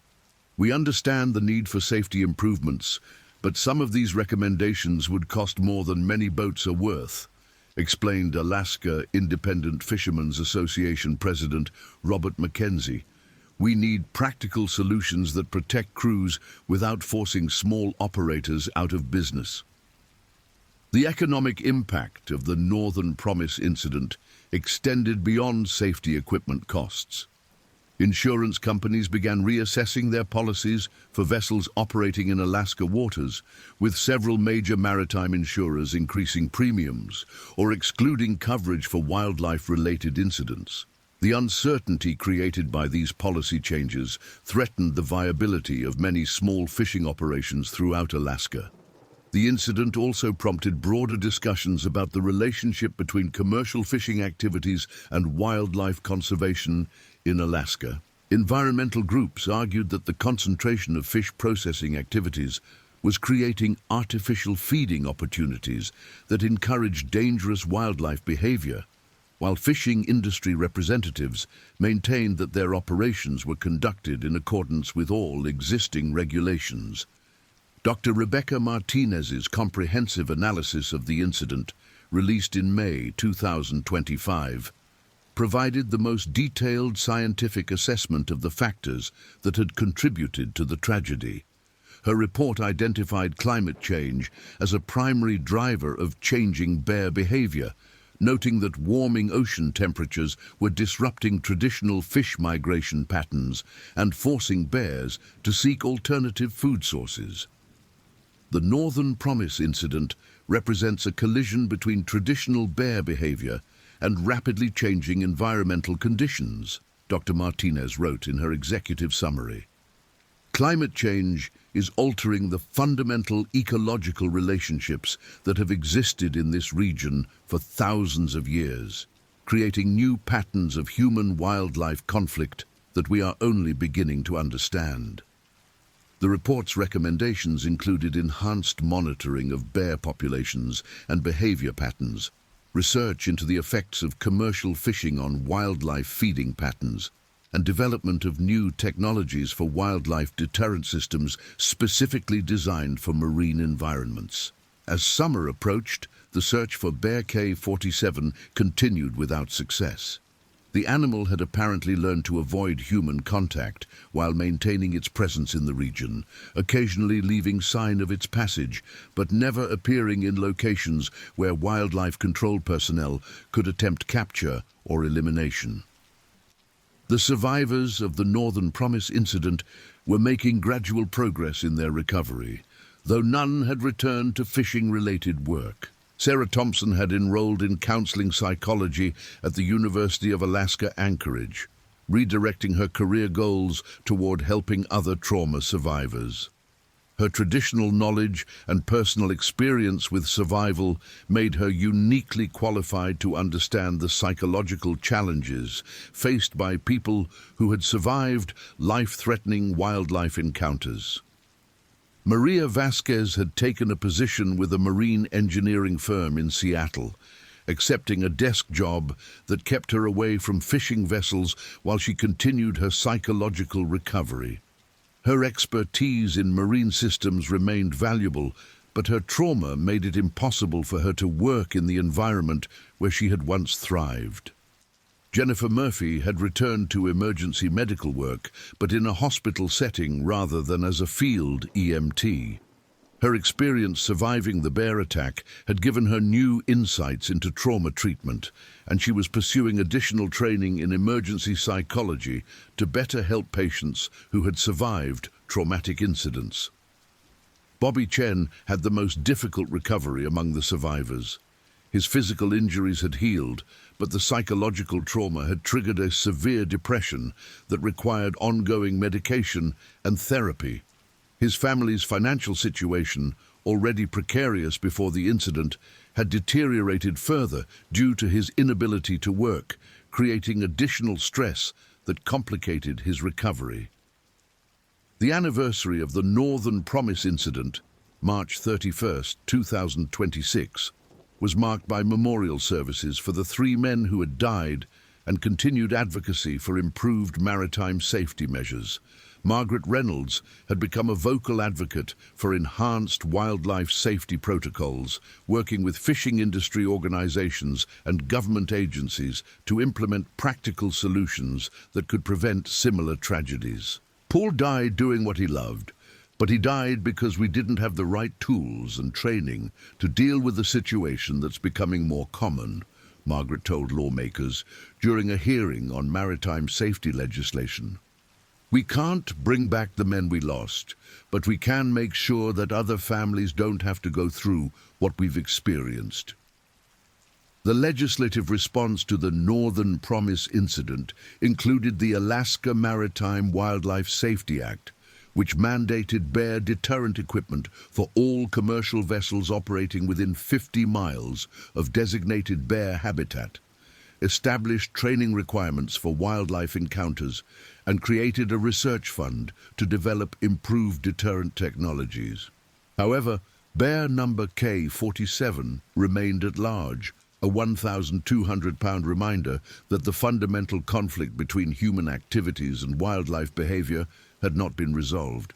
Occasional sightings and sign continued to be reported throughout the Kodiak Island region, and wildlife authorities maintained their search efforts, though with reduced intensity as other priorities competed for limited resources. The broader implications of the Northern Promise incident continued to resonate throughout Alaska's fishing industry and wildlife management community. The tragedy had highlighted the complex interactions between climate change, commercial activities, and wildlife behavior in ways that challenged traditional approaches to both fishing and conservation. Dr. Martinez's ongoing research into bear behavior in the post-incident period revealed that the patterns of human-wildlife conflict identified during the Northern Promise investigation were not isolated to Kodiak Island. Similar incidents, though less severe, were being reported throughout coastal Alaska, suggesting that the underlying environmental and behavioral factors were regional phenomena rather than isolated problems. What happened to the Northern Promise was an extreme example of conflicts that are developing throughout Alaska, Dr. Martinez explained during a scientific conference in Anchorage. We're seeing fundamental changes in wildlife behavior that reflect broader environmental changes. The traditional approaches to managing human-wildlife interactions may not be adequate for the conditions we're facing. The scientific community's response to these findings included expanded research programs focused on understanding and predicting wildlife behavior under changing environmental conditions. The National Science Foundation funded a multi-year study of brown bear behavior in coastal Alaska, while the Alaska Department of Fish and Game implemented enhanced monitoring systems designed to track wildlife movement patterns and predict potential conflict situations. For the fishing industry, the Northern Promise incident became a case study in risk management and emergency preparedness. Maritime training programs throughout Alaska now included wildlife encounter scenarios, while vessel operators invested in improved communication systems and deterrent equipment despite the associated costs.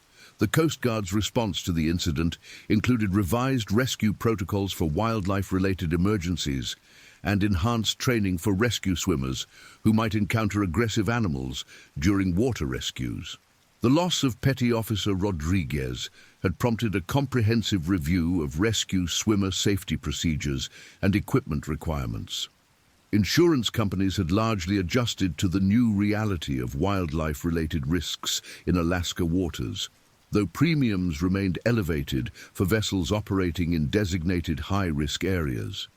The insurance industry's response included support for research into wildlife deterrent technologies and risk reduction strategies that could benefit both vessel operators and underwriters. The survivors of the Northern Promise incident had become inadvertent advocates for wildlife safety awareness, sharing their experiences through speaking engagements and educational programs. Their first-hand accounts of the attack provided powerful testimony for the importance of preparation and training in wildlife encounter situations.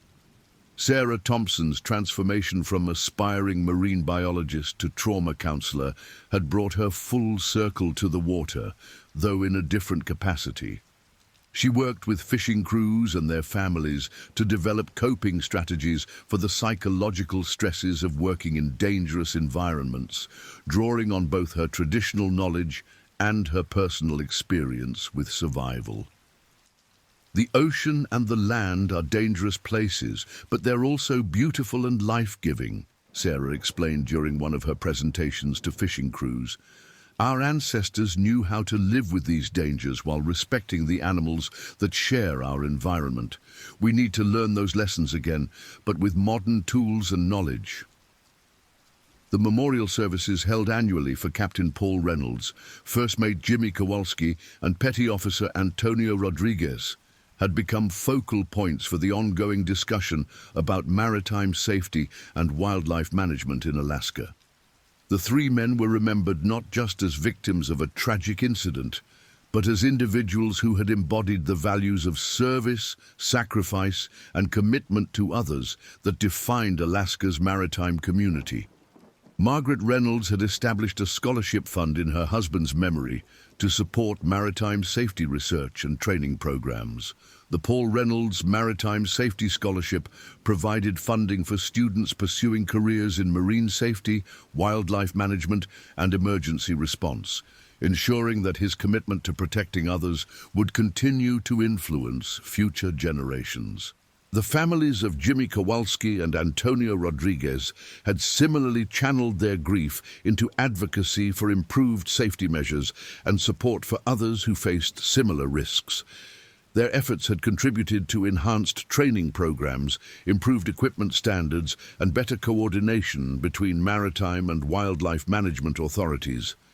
As the second anniversary of the incident approached in 2027, bear number K47 remained at large, though sightings had become increasingly rare.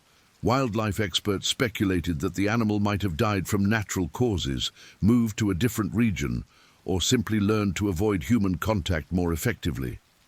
However, the bear's fate remained unknown, and the potential for similar incidents continued to influence safety protocols throughout Alaska.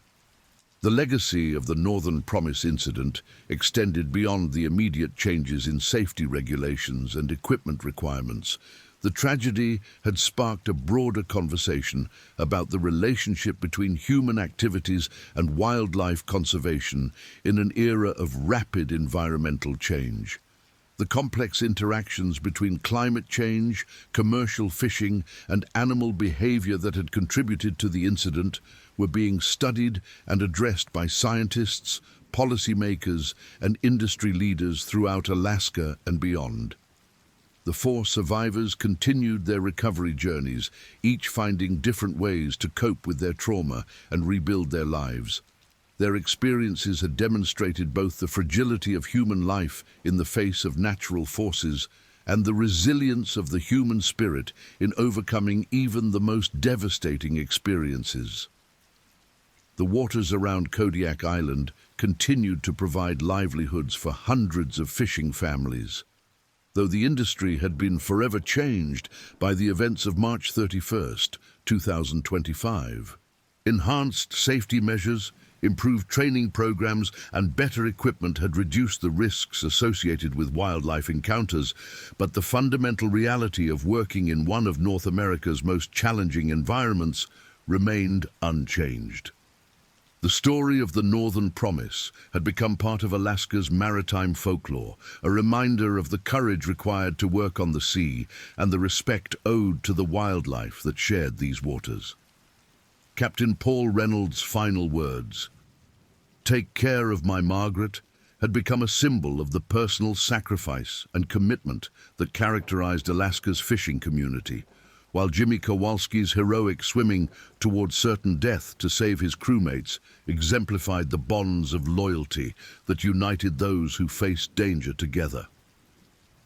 As vessels continued to work the rich fishing grounds around Kodiak Island, they carried with them the lessons learned from that terrible night when bear number K47 had claimed the Northern Promise and changed forever the way Alaska's maritime community understood the relationship between human activities and the wild animals that ruled the land and sea around them. The bear spray and deterrent equipment, now standard on every vessel, served as tangible reminders of the price paid for that knowledge, while the memorial plaques honoring the three men who died ensured that their sacrifice would not be forgotten by future generations of Alaska fishermen. The incident had revealed fundamental truths about survival, sacrifice, and the complex relationships between humans and wildlife in one of Earth's most challenging environments. The legacy of the Northern Promise would continue to influence maritime safety practices, wildlife management policies, and emergency response procedures for decades to come, ensuring that the deaths of Paul Reynolds, Jimmy Kowalski, and Antonio Rodriguez would contribute to the safety of countless others who chose to make their living from the dangerous but bountiful waters of Alaska. The next stories. March 12th, 2025. Polar bear attacks, entire family on snowmobile trip.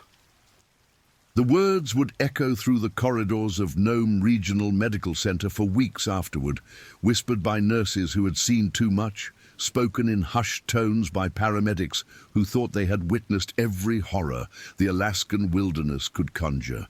But nothing had prepared them for what Gregory James Harris carried through those emergency room doors at 11:47 p.m. on that bitter March night.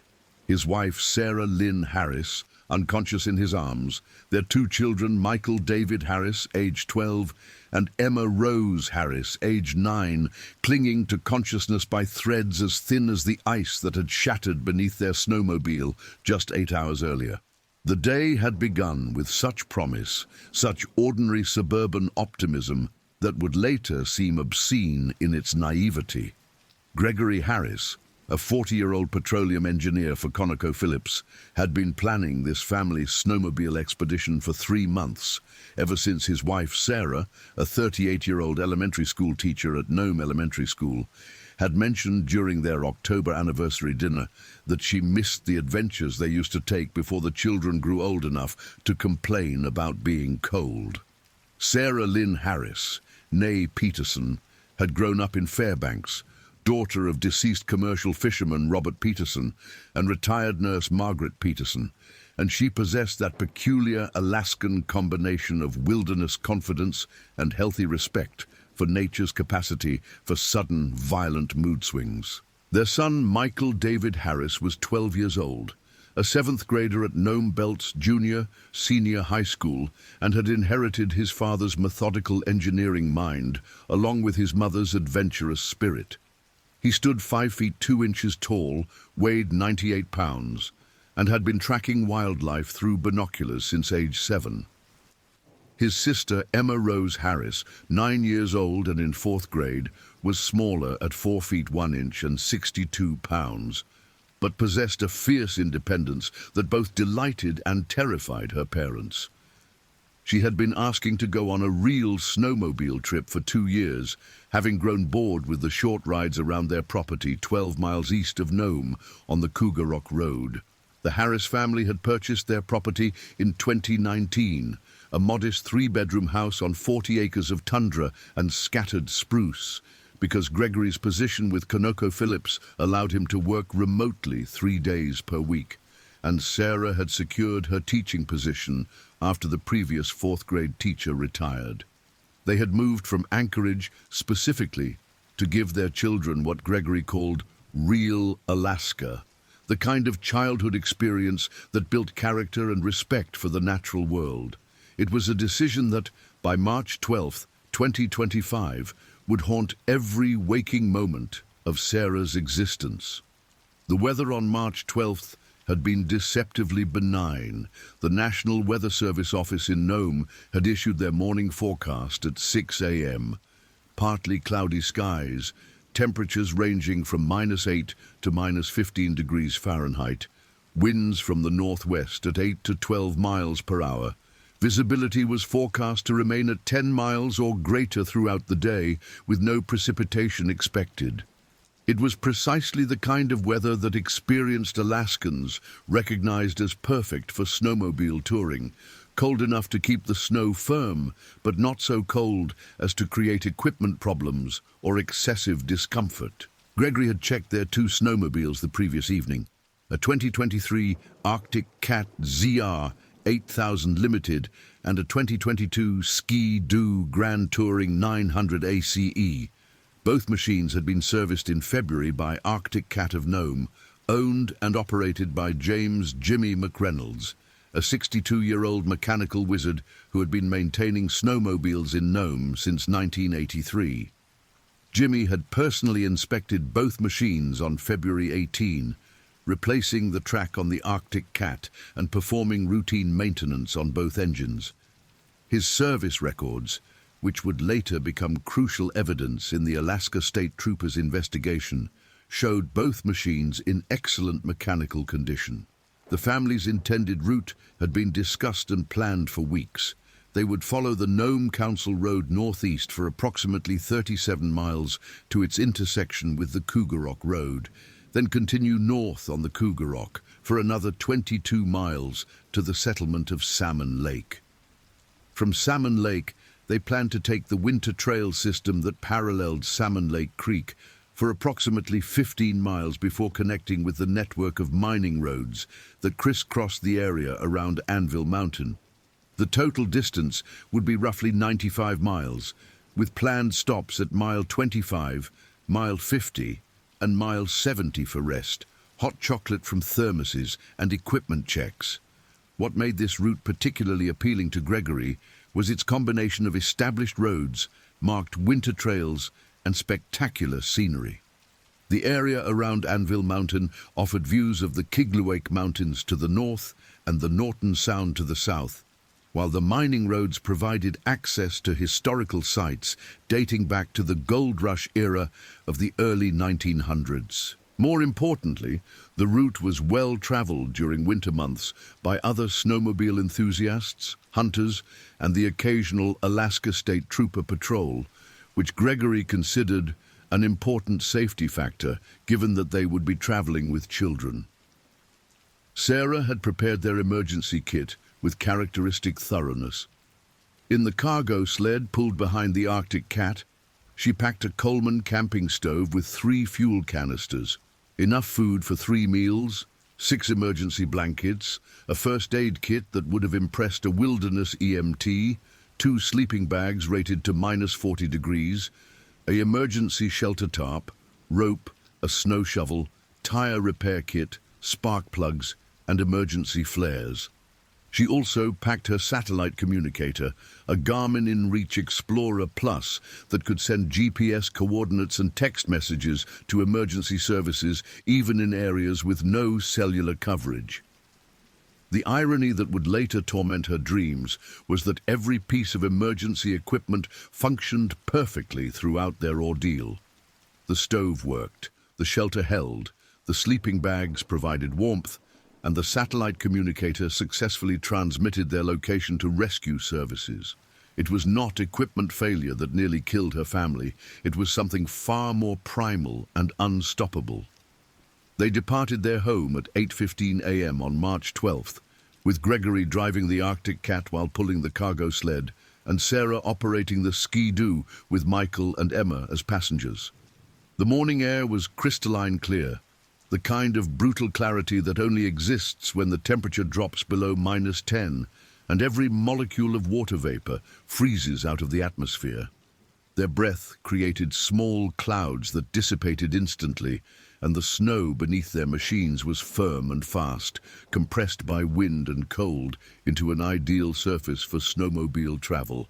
The first 25 miles passed without incident. They maintained an average speed of 32 miles per hour, stopping twice for the children to stretch their legs, and once when Emma announced she needed to use the bathroom.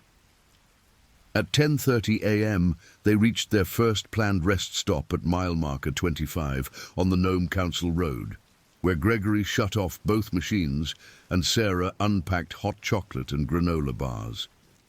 "Dad, look at those tracks," Michael said, pointing to a series of impressions in the snow approximately 50 yards north of the road.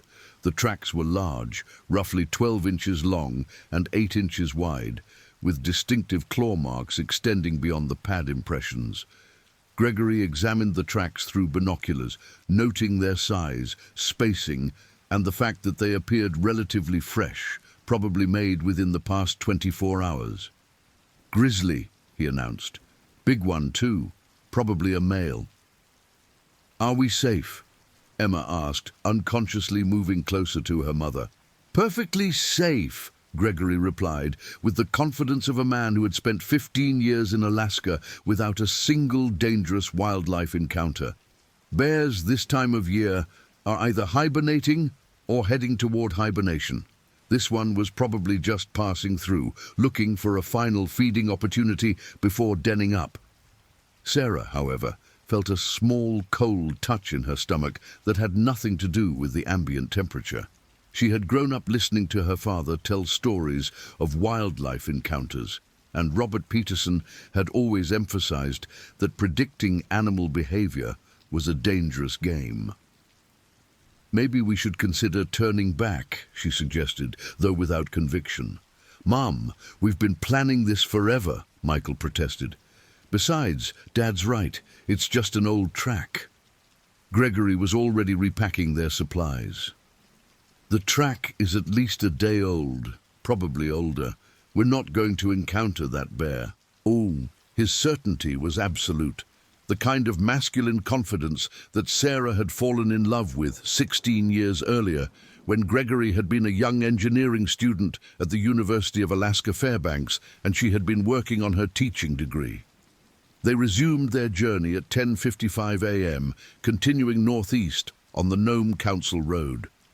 The landscape began to change as they gained elevation, with the rolling tundra giving way to more pronounced hills and occasional stands of stunted spruce trees.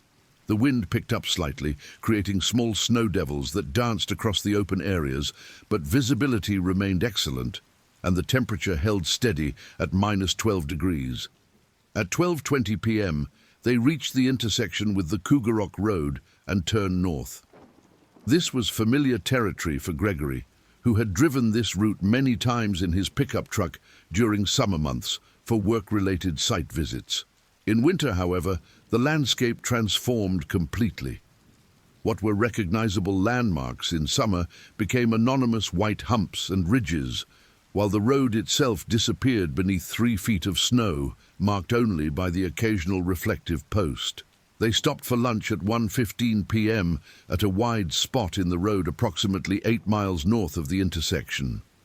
Sarah prepared hot soup on the camping stove, while Gregory checked both snowmobiles and consulted his GPS unit. Their position was exactly where it should be, and they had covered 45 miles in 5 hours, including stops.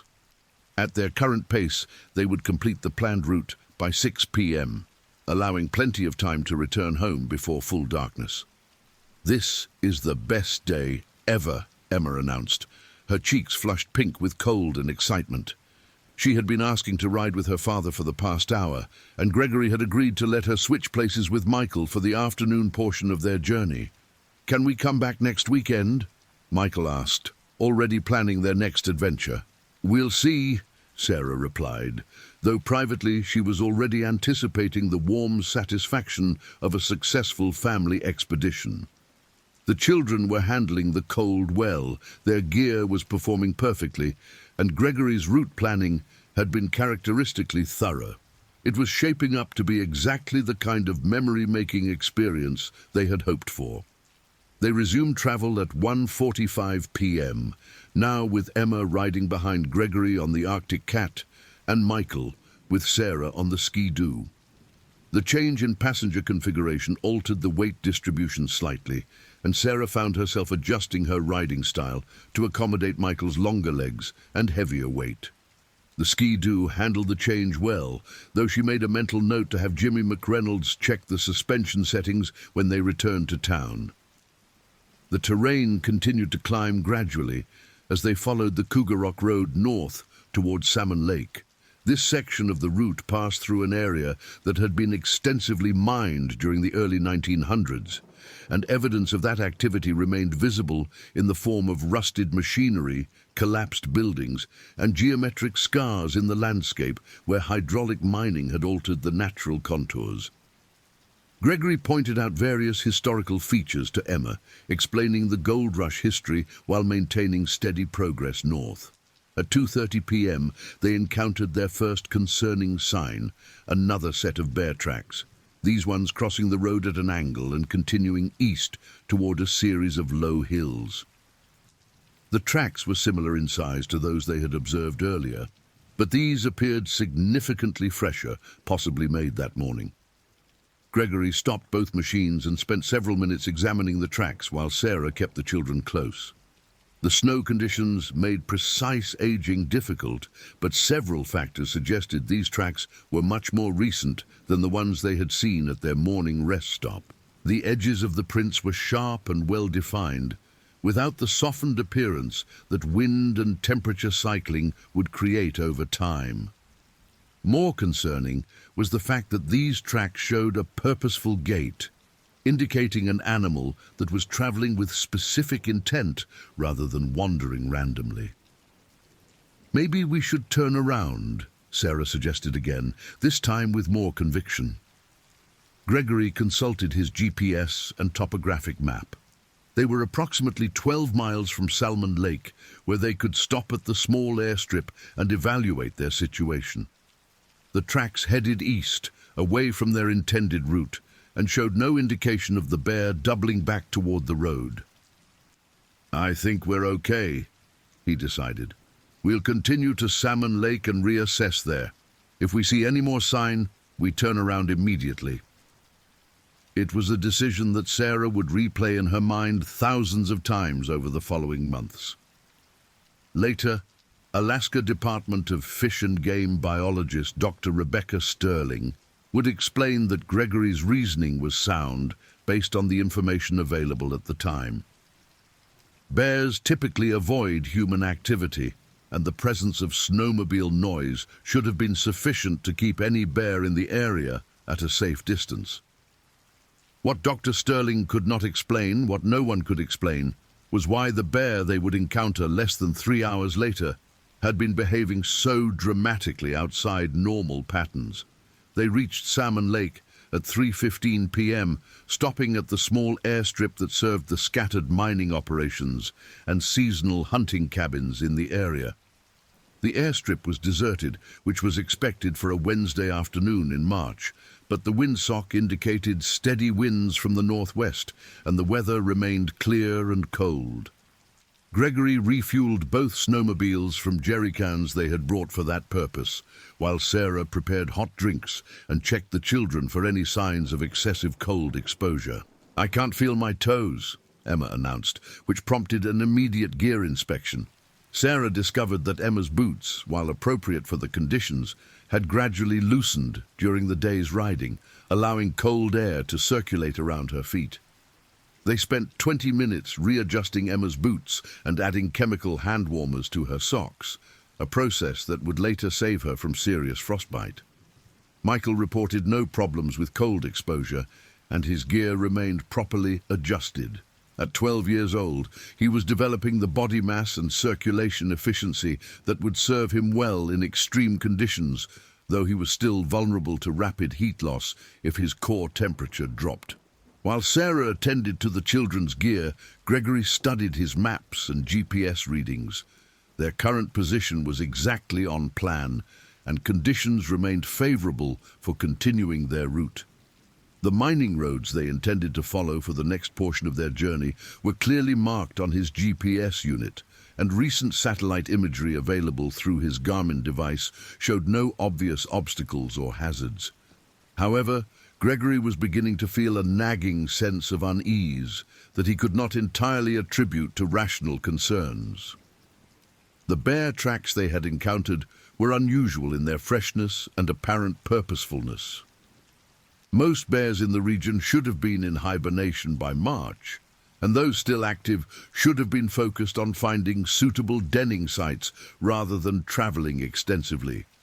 The fact that they had encountered evidence of bear activity at 2 separate locations along their route suggested either multiple animals or one animal that was covering an unusually large territory. At 3:45 p.m., they departed Salmon Lake, following the winter trail that paralleled Salmon Lake Creek. This portion of their route was the most scenic, winding through areas of relatively dense vegetation and offering spectacular views of the surrounding mountains. The trail was well marked with reflective markers placed by the Nome Snowmobile Club, and snow conditions remained excellent for travel. The landscape here was more enclosed than the open tundra they had been crossing, with stands of spruce and birch trees creating natural windbreaks and intimate spaces. In summer, this area was popular with hikers and berry pickers, but in winter it belonged entirely to wildlife and the occasional snowmobile enthusiast. The silence between the gaps in their engine noise was profound, broken only by the whisper of wind through tree branches and the distant call of ravens. At 4:20 p.m., they encountered the third set of bear tracks, and this time there was no question about their freshness. The tracks crossed the trail directly in front of them, so recent that individual snowflakes had not yet accumulated in the depressions. More alarming was the fact that the tracks showed the bear had stopped at the trail, apparently investigating the snowmobile tracks from previous travelers, before continuing south toward a dense stand of spruce trees. Gregory shut off both machines immediately and motioned for complete silence. They sat motionless for 5 minutes, listening for any sound that might indicate the presence of a large animal nearby. The only sounds were the ticking of cooling engines and the slight whisper of wind through the trees. "This bear is definitely active," Gregory announced quietly, "and it's showing interest in human activity." Sarah's unease had crystallized into genuine fear. "We need to go back, now." But before Gregory could respond, Emma pointed toward the tree line approximately 100 yards south of the trail. "What's that?" Through the sparse vegetation, they could see a large, pale form moving slowly through the trees. At first glance, it appeared to be a fallen log or large boulder, but as they watched, the form shifted position in a way that no inanimate object could. Gregory raised his binoculars and focused on the movement. What he saw caused his breath to catch in his throat and his hands to begin trembling in a way that had nothing to do with the cold. It was not a grizzly bear as he had assumed from the track size. It was a polar bear, an adult male that Gregory estimated at over 8 feet in length and possibly weighing as much as 1,200 pounds. The bear was approximately 300 yards from their position, moving slowly but deliberately through the sparse forest, and its behavior suggested it was tracking something.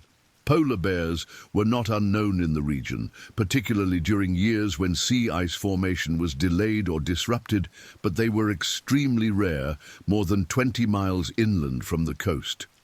This animal was nearly 50 miles from Norton Sound, in habitat that was completely inappropriate for a marine mammal that typically spent its time hunting seals on sea ice. More concerning was the bear's behavior. Rather than showing the cautious wariness typical of wild animals encountering human scent, this bear appeared to be deliberately investigating their presence. Its head movement suggested it was using both sight and scent to gather information about the snowmobile party, and its body language indicated alert interest rather than defensive caution. "Everyone stay absolutely still," Gregory whispered, though his voice carried clearly in the cold air. Sarah very slowly reached for the satellite communicator, but the bear had already detected their presence. It raised its head, testing the air with obvious intent, then began moving directly toward their position. The animal's gait was measured and purposeful, covering ground with the efficient stride of a predator that had located potential prey. "Start the machines," Sarah said urgently. "Start them now!" Gregory turned the key on the Arctic Cat, and the engine fired immediately. Sarah's Ski-Doo required 2 attempts, but started successfully on the second try. The sound of the engines caused the bear to pause and raise its head higher, but it did not retreat. Instead, it seemed to study the source of the noise with increased interest. "Back up," Gregory commanded, "slowly. Don't make any sudden movements." They began reversing along the trail, maintaining visual contact with the bear while gradually increasing the distance between them. For several minutes, this strategy appeared successful. The bear remained stationary, watching their retreat with apparent curiosity, but no aggressive intent. Then, without warning, the animal's demeanor changed completely. It lowered its head, flattened its ears slightly, and began moving toward them with unmistakable purpose. This was no longer curious investigation, this was predatory behavior. "Go!" Gregory shouted. "Sarah, follow me!" Both snowmobiles accelerated rapidly, throwing up clouds of snow as their tracks bit into the firm surface. Gregory led the way back toward Salmon Lake, pushing the Arctic Cat to its maximum safe speed while pulling the cargo sled. Behind him, Sarah struggled to match his pace while maintaining control of the heavier Ski-Doo with Michael as a passenger. The bear began running the moment they accelerated, and its speed was terrifying. Polar bears, despite their massive size, could reach running speeds of up to 35 miles per hour, and this animal was clearly in excellent physical condition. More alarming was the bear's apparent familiarity with the terrain, taking shortcuts through the trees that allowed it to maintain pursuit despite the snowmobile's speed advantage. They covered the first mile back toward Salmon Lake without incident, maintaining their lead through superior speed on the open trail. But as they entered a section where the trail curved through denser vegetation, the bear's shortcuts began to pay dividends. Gregory caught glimpses of the animal paralleling their course through the trees, sometimes falling behind but never losing contact entirely. "It's still following us," Sarah shouted over the engine noise, though Gregory could barely hear her words.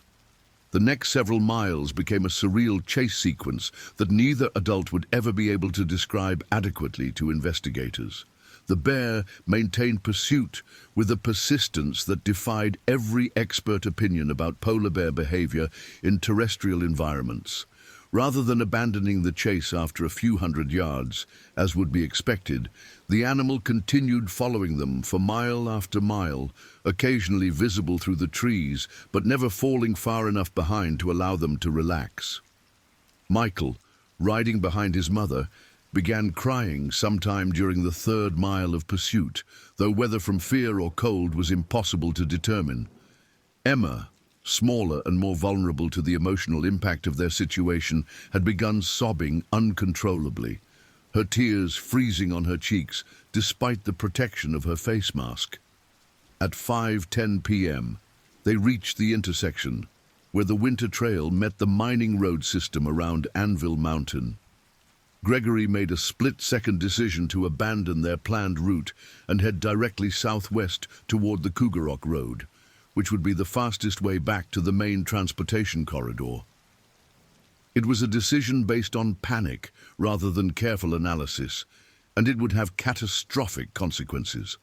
The mining road Gregory selected appeared on his GPS as a direct route to the Cougarok Road, but what the GPS could not show was that the road had been severely damaged by spring flooding 2 years earlier.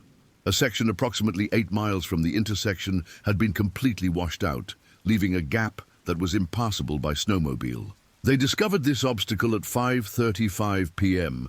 as daylight was beginning to fade and the temperature was dropping toward minus 20 degrees. The washout appeared as a sudden gap in the landscape where the road simply ended at the edge of a steep-sided gully approximately 40 feet wide and 15 feet deep. Recent snow had partially obscured the dimensions of the gap, making it appear even more treacherous than it actually was. Gregory stopped at the edge of the washout and consulted his GPS, hoping to identify an alternate route. The nearest viable option would require backtracking nearly 6 miles to another mining road, but that would take them back toward the area where they had last seen the bear. "What do we do?" Sarah asked, though she already suspected the answer. Gregory studied the washout carefully, calculating angles and distances with his engineering background. The gap was too wide to jump, even with a running start, but the sides appeared stable enough to support a careful descent and climb. It would be dangerous, particularly with the cargo sled, but it was possible. "We go down and across," he decided. "I'll take the Arctic Cat down first, unhook the sled, and get it positioned on the other side.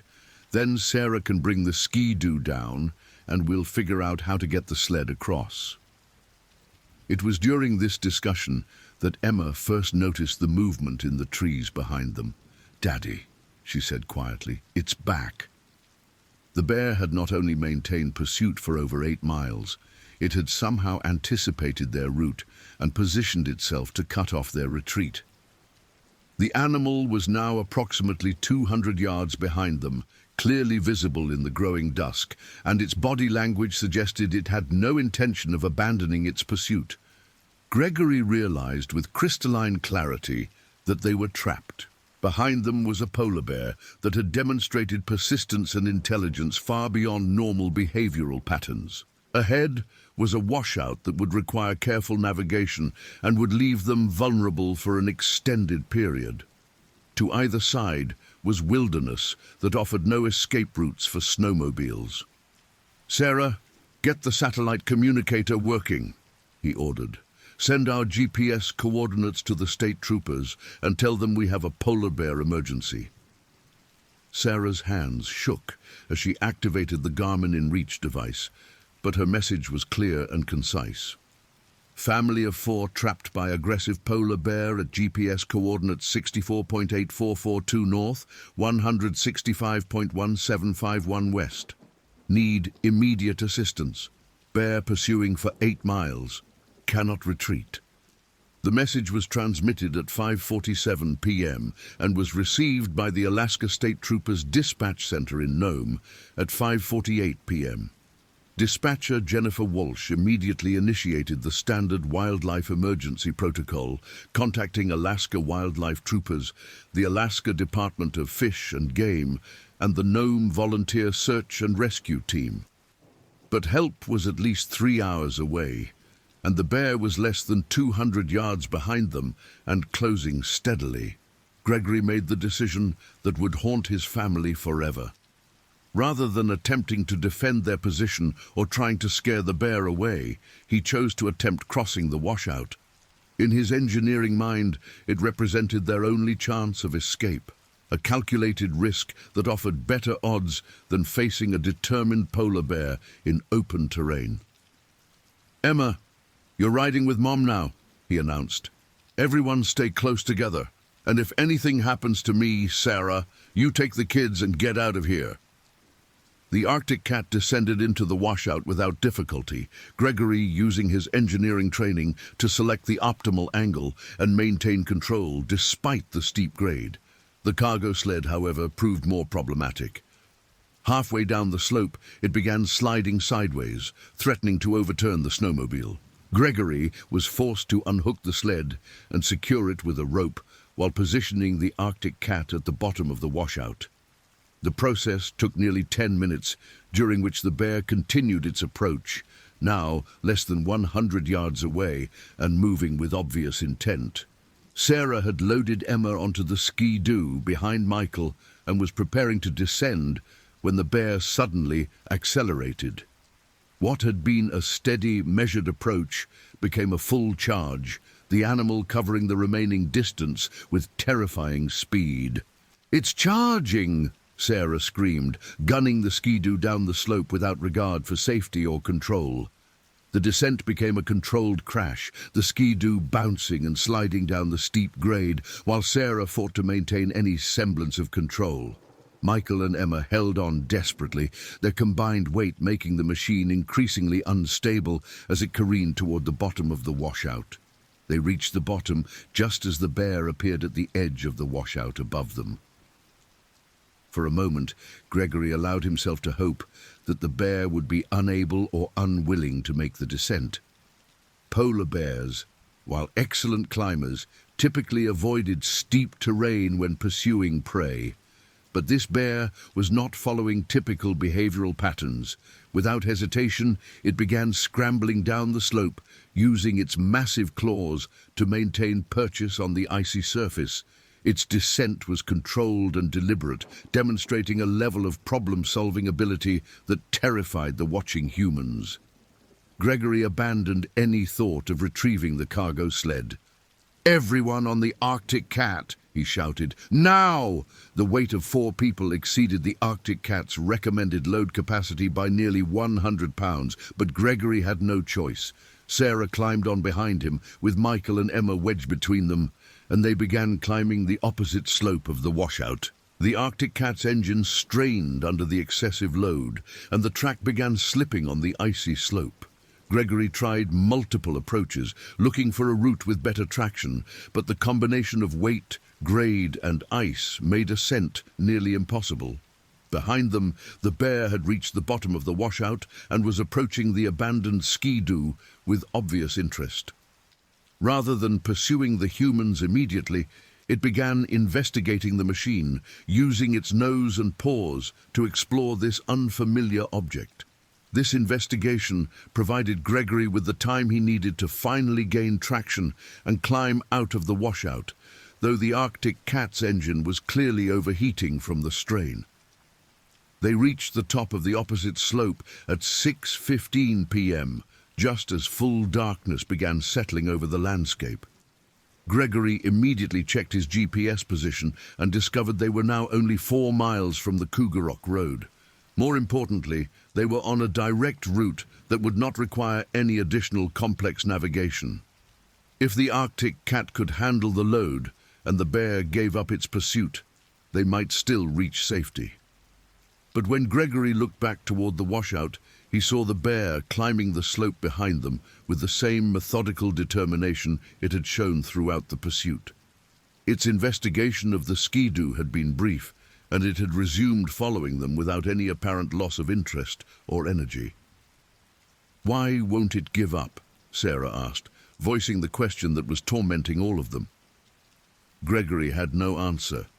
In his 15 years in Alaska, he had encountered black bears and grizzly bears on numerous occasions, and their behavior had always been predictable: avoid humans when possible, defend themselves when threatened, and abandon any confrontation that became too energy-intensive. This polar bear was following none of those patterns. They continued north toward the Cougarok Road, the Arctic Cat struggling with its excessive load but maintaining forward progress. The bear followed at a distance of approximately 100 yards, visible in their headlight when Gregory checked behind them, but not gaining ground as long as they maintained speed. At 6:45 p.m., they reached the Cougarok Road and turned south toward Nome. The relief of reaching a major transportation route was overwhelming, though Gregory knew they still faced nearly 60 miles of travel before reaching safety. More concerning was the Arctic Cat's engine temperature, which had climbed steadily throughout their escape and was now approaching dangerous levels. The bear had followed them to the Cougarok Road, but seemed reluctant to venture onto the open, wind-swept surface. For the first time in over 2 hours, Gregory allowed himself to believe they had escaped. They had traveled approximately 12 miles south on the Cougarok Road when the Arctic Cat's engine began missing irregularly. Gregory's worst fears were being realized. The combination of excessive load and extended high-speed operation had pushed the engine beyond its limits. The cylinder head temperature gauge showed readings well above normal operating range, and the engine was beginning to lose power. At 7:20 p.m., the Arctic Cat's engine died completely, leaving them stranded on the Cougarok Road in -20-degree temperatures with full darkness and no immediate shelter available. Gregory attempted to restart the engine multiple times, but it had clearly suffered catastrophic overheating damage. The engine would turn over, but would not fire, indicating possible head gasket failure or cylinder damage that could not be repaired in field conditions. "What do we do now?" Sarah asked, though she was already unpacking emergency gear from the cargo sled they had been forced to abandon. Gregory activated an emergency flare, casting an eerie red glow across the surrounding landscape, and checked his GPS position. They were 37 miles from Nome, 23 miles from the nearest building, and 15 miles from the nearest point where a helicopter could safely land in darkness. Sarah's satellite communicator showed their updated position to rescue services, but the response times were sobering. The Alaska State Troopers helicopter was grounded due to mechanical problems. The Coast Guard's nearest helicopter was in Kotzebue and would require 2 hours to reach their position, and ground-based rescue teams were still organizing in Nome. "We're going to have to survive here until help arrives," Gregory announced, though privately he was calculating their odds of surviving a night in the open at -20 degrees. They had emergency sleeping bags, a camping stove, and enough food for one meal, but no tent or windbreak. The Cougarok Road offered no natural shelter, and the nearest trees were over a mile away. More concerning was the fact that their emergency gear had been distributed between both snowmobiles, and half of it was still in the cargo sled at the bottom of the washout.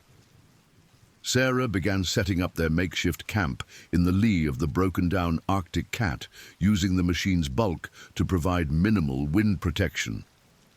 Gregory gathered the children close to his body and began the process of sharing body heat that would be essential for their survival. It was Michael who first noticed the tracks in the snow, illuminated by their flashlight. The distinctive large paw prints with claw marks extended well beyond the pad impressions, and they were clearly fresh, made within the past hour. "Dad," Michael said quietly, "I think it followed us." Gregory examined the tracks carefully and realized with growing horror that they were not only fresh, they showed the bear had been moving parallel to the road, possibly following their snowmobile tracks. More alarming was the fact that the tracks showed the bear had stopped multiple times, apparently investigating their scent trail. "Everyone stay close together," Gregory ordered, though his voice carried the edge of panic he was fighting to suppress. "Sarah, do we have anything that could work as a weapon?" Their emergency kit contained basic tools, but nothing designed for defense against a large predator. Sarah had packed a small hatchet for cutting firewood, but it would be virtually useless against a 1,200-pound polar bear. The temperature was continuing to drop, now approaching -25 degrees, and the wind was increasing, creating dangerous wind chill conditions. Without proper shelter, they were facing a survival situation that would become critical within hours, even without the added threat of a predatory polar bear. At 8:15 p.m., they heard the sound that would be burned into their memories forever. The soft padding of large paws on snow, moving slowly and deliberately toward their position. The bear had found them and was approaching with the patient confidence of a predator that knew its prey had nowhere to run. Gregory activated another emergency flare, hoping the bright light and chemical smell would deter the animal.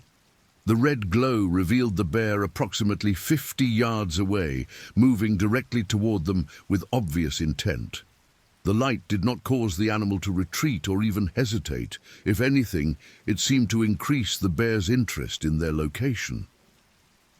"Everyone behind the snowmobile," Gregory commanded, though he knew the Arctic Cat provided minimal protection against an animal of this size and strength. Sarah was frantically sending emergency messages on the satellite communicator, but the responses indicated rescue teams were still hours away. The Coast Guard helicopter had departed Kotzebue but would not reach their position until after 10 p.m., assuming favorable weather conditions continued. The bear approached to within 20 yards before stopping and studying their makeshift defensive position. In the flickering red light of the emergency flare, the animal appeared impossibly large, its pale fur making it seem almost ghost-like against the dark landscape. Its small, dark eyes reflected the flare light, and its body language suggested a predator evaluating the best approach to its prey. "Make noise!" Gregory shouted. "Everyone yell as loud as you can!" Their combined voices echoed across the empty landscape, but the bear showed no sign of being intimidated. Instead, it began circling their position, moving with the patient, stalking behavior of an animal that had time and confidence on its side. At 8:47 p.m., the bear made its first charge. The attack came without warning, a sudden explosion of movement as the animal covered the 20 yards between them in less than 3 seconds. Gregory had time to push his family behind the snowmobile and grab the small hatchet before 1,200 pounds of polar bear struck him with the force of a small automobile. The impact threw Gregory 15 feet from the snowmobile, and he landed hard on his left shoulder, feeling something snap with an audible crack. Pain shot through his arm and chest, but adrenaline allowed him to maintain consciousness and attempt to crawl away from the bear. The bear did not immediately follow up its attack on Gregory. Instead, it seemed more interested in the snowmobile and the camping gear scattered around it. The animal used its massive paws to overturn the Arctic cat, demonstrating strength that was beyond human comprehension. The sound of metal and plastic being destroyed was nearly as terrifying as the bear's presence. Sarah grabbed both children and began running south along the Cougarok Road, hoping to put distance between them and the bear while it was occupied with destroying their equipment. But running in deep snow while wearing heavy winter clothing was exhausting work, and Emma's shorter legs made it impossible for her to maintain the pace her mother was setting. After covering approximately 200 yards, Sarah was forced to stop and catch her breath. The exertion had caused her to begin sweating despite the sub-zero temperature, and she knew that wet clothing would be fatal in these conditions. Worse, they were now separated from Gregory, with no way to help him and no equipment for survival. Behind them, they could hear the sounds of the bear continuing to destroy their campsite, punctuated by occasional shouts from Gregory that indicated he was still conscious and alive. But the sounds grew more distant as they moved away, and Sarah began to realize that their family was being split apart in the worst possible circumstances. The bear finished destroying their equipment and began following their tracks in the snow. Its pace was unhurried but relentless, and Sarah realized that running was not a sustainable strategy. They needed shelter, weapons, or rescue, and none of those options were immediately available. At 9:15 p.m., Emma collapsed in the snow, her small body finally overwhelmed by the combination of cold, fear, and exhaustion.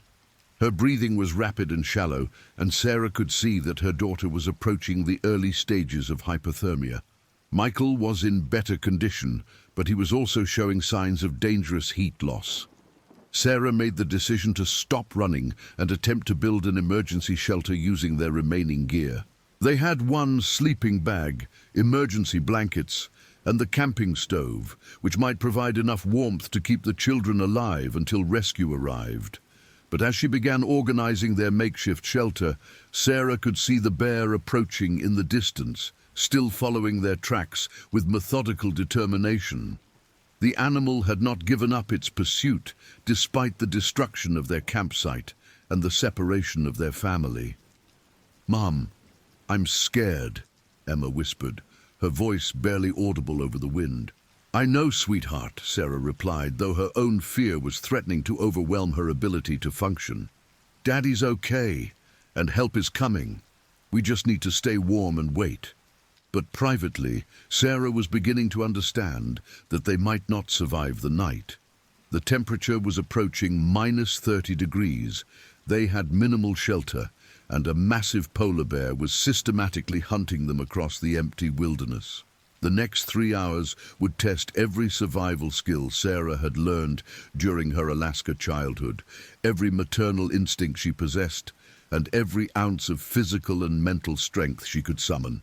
The bear continued its methodical pursuit, sometimes visible in the distance, sometimes disappearing for long periods before returning to their trail. Gregory, meanwhile, was dealing with his own survival crisis. His left shoulder was either dislocated or broken, he had lost feeling in his left hand, and he was alone on the Cougarok Road with no transportation and minimal gear. The bear had destroyed most of their equipment, but Gregory had managed to salvage the camping stove and one emergency blanket. More importantly, Gregory still had the satellite communicator and was able to maintain contact with rescue services.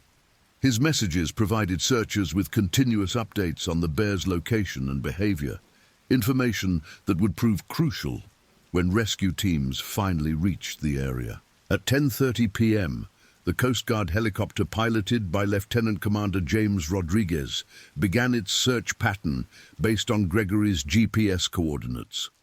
But locating scattered individuals in darkness across thousands of square miles of wilderness was an enormous challenge, even with modern technology. The helicopter's searchlight first located Gregory at 10:55 p.m., approximately 1 mile from where the family had been separated. Gregory was conscious and able to signal with his flashlight, but he was showing obvious signs of hypothermia and injury. The helicopter's crew, including rescue swimmer Petty Officer Maria Santos, immediately realized they were dealing with an unprecedented situation. The thermal imaging camera clearly showed the polar bear approximately 2 miles south of Gregory's position, still following tracks in the snow and moving toward what appeared to be 3 human heat signatures. Lieutenant Commander Rodriguez made the difficult decision to evacuate Gregory first, calculating that his injuries and exposure made him the most immediate medical priority. Gregory was lifted into the helicopter at 11:15 p.m. and immediately began receiving treatment for hypothermia and a compound fracture of his left clavicle. But Gregory's first words to the rescue crew were not about his own condition. "Find my family. The bear is still hunting them." The helicopter immediately began searching for Sarah and the children, using Gregory's information about their likely location and direction of travel. The thermal imaging camera made the search relatively straightforward, but what they discovered was terrifying. Sarah and the children were approximately 3 miles south of Gregory's position, huddled in a makeshift shelter made from emergency blankets and the overturned cargo sled. But the polar bear was less than 400 yards away, moving directly toward their location with obvious intent. "We've got a predator situation," Lieutenant Commander Rodriguez radioed to the Rescue Coordination Center. "One adult polar bear actively stalking 3 survivors, requesting immediate support for defensive action." The Alaska Department of Fish and Game had been monitoring the situation and had dispatched wildlife biologist Dr. Rebecca Sterling to assist with the rescue operation. Dr. Sterling was airborne in a second helicopter with authorization to destroy the bear if it posed an immediate threat to human life. But by the time the second helicopter reached the scene at 11:47 p.m., the situation had escalated beyond anyone's worst fears. The bear had reached Sarah's makeshift shelter and was methodically destroying it while she and the children cowered inside the cargo sled. Sarah was using the camping stove to create a barrier of flame between the bear and her children, but the fuel was running low and the bear was showing no fear of the fire. "Mom, it's trying to get in," Michael reported, his voice steady despite the terror of their situation. The bear was using its massive claws to tear apart the emergency blankets and was beginning to work on the cargo sled itself. The aluminum and fiberglass construction was no match for claws designed to break through Arctic ice, and the bear was making steady progress toward reaching the trapped family. Dr. Sterling's helicopter approached the scene carefully, knowing that rotor wash and noise might provoke the bear into a final, fatal attack. Through night vision equipment, she could see Sarah inside the partially destroyed cargo sled, holding both children and trying to maintain the fire barrier with their last fuel canister. "I'm going to try to scare it off first," Dr. Sterling announced over the radio. "If that doesn't work, I'll have to shoot." The helicopter's spotlight and rotor noise did cause the bear to pause and look up, but rather than retreating, the animal seemed to intensify its efforts to reach the trapped family. Its behavior was unlike anything Dr. Sterling had observed in 20 years of wildlife management. At 11:52 p.m., the bear broke through the cargo sled's wall and began reaching toward Emma with one massive paw. Sarah had no choice but to grab her children and attempt to run, abandoning their last shelter and exposing them directly to -30-degree temperatures. Dr. Sterling had no choice but to shoot. Her first shot struck the bear in the shoulder, causing it to roar and spin toward the helicopter, but the animal was not incapacitated. A polar bear's bone structure and muscle mass make it extremely difficult to stop with small arms fire, and Dr. Sterling's rifle was loaded with standard wildlife management ammunition rather than heavy hunting loads. The wounded bear charged toward the helicopter's landing zone, forcing Lieutenant Commander Rodriguez to lift off immediately. But this gave Sarah and the children the opportunity they needed to escape the immediate vicinity and put some distance between themselves and the injured predator. Dr. Sterling's second shot was more carefully aimed and struck the bear in the chest, penetrating vital organs and finally stopping the animal's aggressive behavior. The bear collapsed, approximately 50 yards from where Sarah and the children were standing, though it remained alive and potentially dangerous. The helicopter was able to land at 12:05 a.m. on March 13th, and rescue swimmer Petty Officer Santos immediately began providing emergency medical care to the Harris family. Sarah was conscious but showing advanced signs of hypothermia, with a core body temperature that had dropped to dangerous levels. Michael was in better condition, but was also hypothermic and exhausted. Emma was unconscious, her small body having finally succumbed to the combination of cold, terror, and physical stress. All three family members were loaded into the helicopter and evacuated to Nome Regional Medical Center, where Dr. Patricia Chen and her emergency medicine team had been preparing for their arrival since Gregory's initial rescue. The family was reunited in the hospital's emergency department at 12:47 a.m., nearly 5 hours after their ordeal began. Gregory's condition was stabilized quickly once he received proper medical care. His fractured clavicle required surgical repair, but the hypothermia responded well to controlled rewarming, and his other injuries were relatively minor. By morning, he was conscious and able to provide a detailed account of their experience to investigating officers. Sarah's condition was more serious due to her longer exposure and the stress of protecting her children. She had developed frostbite on her fingers and toes, and her core body temperature had dropped low enough to cause concern about organ damage. However, aggressive rewarming protocols and supportive care resulted in a full recovery over the following weeks. Michael's youth and physical condition served him well during the ordeal. Despite prolonged exposure to extreme cold, he suffered only minor frostbite and was released from the hospital after 2 days of observation. His psychological recovery would take much longer, but physically he had emerged from the experience remarkably intact. Emma's condition was the most critical. Her small body mass and longer exposure had resulted in severe hypothermia, and she remained unconscious for nearly 6 hours after her rescue. Dr. Chen and her team worked throughout the night to stabilize Emma's condition, using advanced rewarming techniques and intensive monitoring to prevent the complications that could result from severe hypothermia. Emma regained consciousness at 6:30 a.m. on March 13th, asking for her parents and complaining that she was hungry. Her first words, "Did we beat the bear?" became legendary among the hospital staff and rescue personnel who had participated in her rescue. The investigation into the incident began immediately, led by Alaska State Trooper Sergeant David Murray and Dr. Rebecca Sterling from the Alaska Department of Fish and Game. Their preliminary findings would challenge everything experts thought they knew about polar bear behavior in terrestrial environments. The bear that had stalked the Harris family was an adult male polar bear estimated to weigh approximately 1,100 pounds and measure 8 feet 2 inches in length. Tissue samples and stomach contents analysis revealed the animal had been in excellent physical condition and had been feeding regularly, eliminating starvation as a motivating factor for its aggressive behavior. More puzzling was the bear's location and persistence.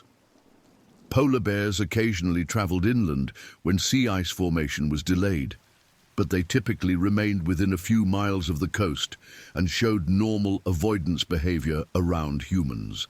This animal was nearly 50 miles from the nearest sea ice and had demonstrated hunting behavior typically associated with starving or diseased animals.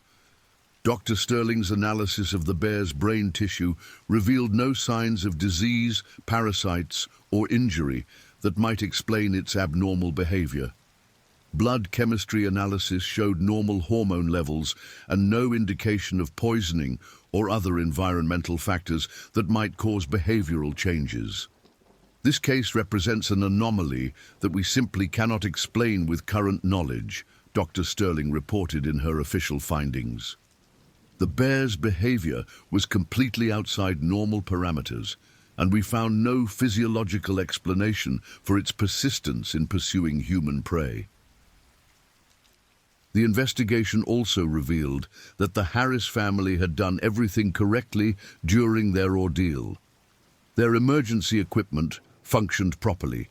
Their communication with rescue services was excellent, and their survival decisions were sound, given the circumstances they faced. The tragedy was not the result of poor planning or equipment failure, but rather an encounter with an animal behaving in ways that no one could have anticipated. Media coverage of the incident began within hours of the family's rescue and continued for weeks afterward. The story of a polar bear stalking a family for hours across the Alaskan wilderness captured international attention, particularly because it represented such an unusual departure from typical human-wildlife encounters. Environmental groups seized on the incident as evidence of climate change disrupting Arctic ecosystems, forcing polar bears to seek food sources in inappropriate habitats. Hunting advocacy groups argued the incident demonstrated the need for more aggressive predator control measures in areas frequented by humans. Dr. Sterling found herself fielding dozens of interview requests from media outlets around the world, all seeking explanation for the bear's behavior. Her consistent response was that the incident represented a statistical anomaly rather than evidence of broader behavioral changes in polar bear populations. "We cannot draw broad conclusions from a single incident," she explained during a press conference at the Alaska Department of Fish and Game headquarters in Anchorage. "This bear's behavior was highly unusual, but it doesn't indicate a trend or pattern that should cause alarm about polar bear behavior in general." The Harris family's recovery extended far beyond their physical injuries. Gregory returned to work with ConocoPhillips 6 weeks after the incident, though he arranged to work exclusively from the company's Anchorage office rather than continuing field assignments. The family's relationship with the Alaska wilderness had been fundamentally altered by their experience. Sarah took an extended leave of absence from her teaching position and spent months working with Dr. Amanda Foster, a psychologist specializing in trauma recovery. The guilt she felt about agreeing to the snowmobile trip, despite her intuitive concerns about the bear tracks they had encountered, required extensive therapeutic work to resolve. "I keep thinking about all the moments when I could have insisted we turn back," Sarah explained during a follow-up interview 6 months after the incident. But Greg was right that our concerns seemed irrational at the time. How could we have known we were dealing with an animal that wasn't following normal behavioral patterns? Michael's recovery was complicated by his position as the oldest child and his sense of responsibility for his sister's safety. Despite being only 12 years old, he had internalized adult-level guilt about their family's ordeal. Dr. Foster's treatment focused on helping Michael understand that the incident was beyond anyone's control, and that his behavior during the crisis had been appropriate and helpful. Emma's recovery was perhaps the most remarkable. Despite being the youngest and most vulnerable family member, she seemed to process the traumatic experience with resilience that amazed her parents and therapists. Her main concern was whether they would be able to go snowmobiling again, a question that her parents were not yet prepared to answer. The financial impact of the incident extended far beyond medical expenses. The family's snowmobiles and equipment were a total loss, and Gregory's inability to perform field work reduced his income significantly. The family's homeowner's insurance policy did not cover losses resulting from wildlife encounters, leaving them responsible for replacing nearly $15,000 worth of destroyed equipment. A fund established by the Nome community raised over $30,000 to help the Harris family with their expenses, demonstrating the kind of mutual support that characterizes small Alaskan communities. The fundraising effort was organized by Jimmy McReynolds, the snowmobile dealer who had serviced their machines, and included donations from individuals and businesses throughout the region. The incident also prompted changes in emergency response protocols for the region.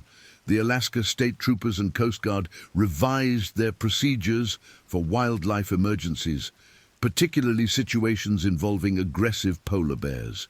New equipment and training protocols were developed to improve response times and effectiveness when dealing with large predator encounters.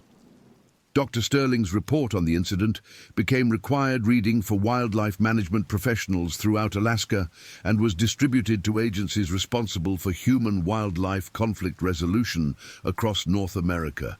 The case study was used to develop new protocols for dealing with anomalous animal behavior and served as a reminder that wildlife encounters could not always be predicted or prevented through conventional means.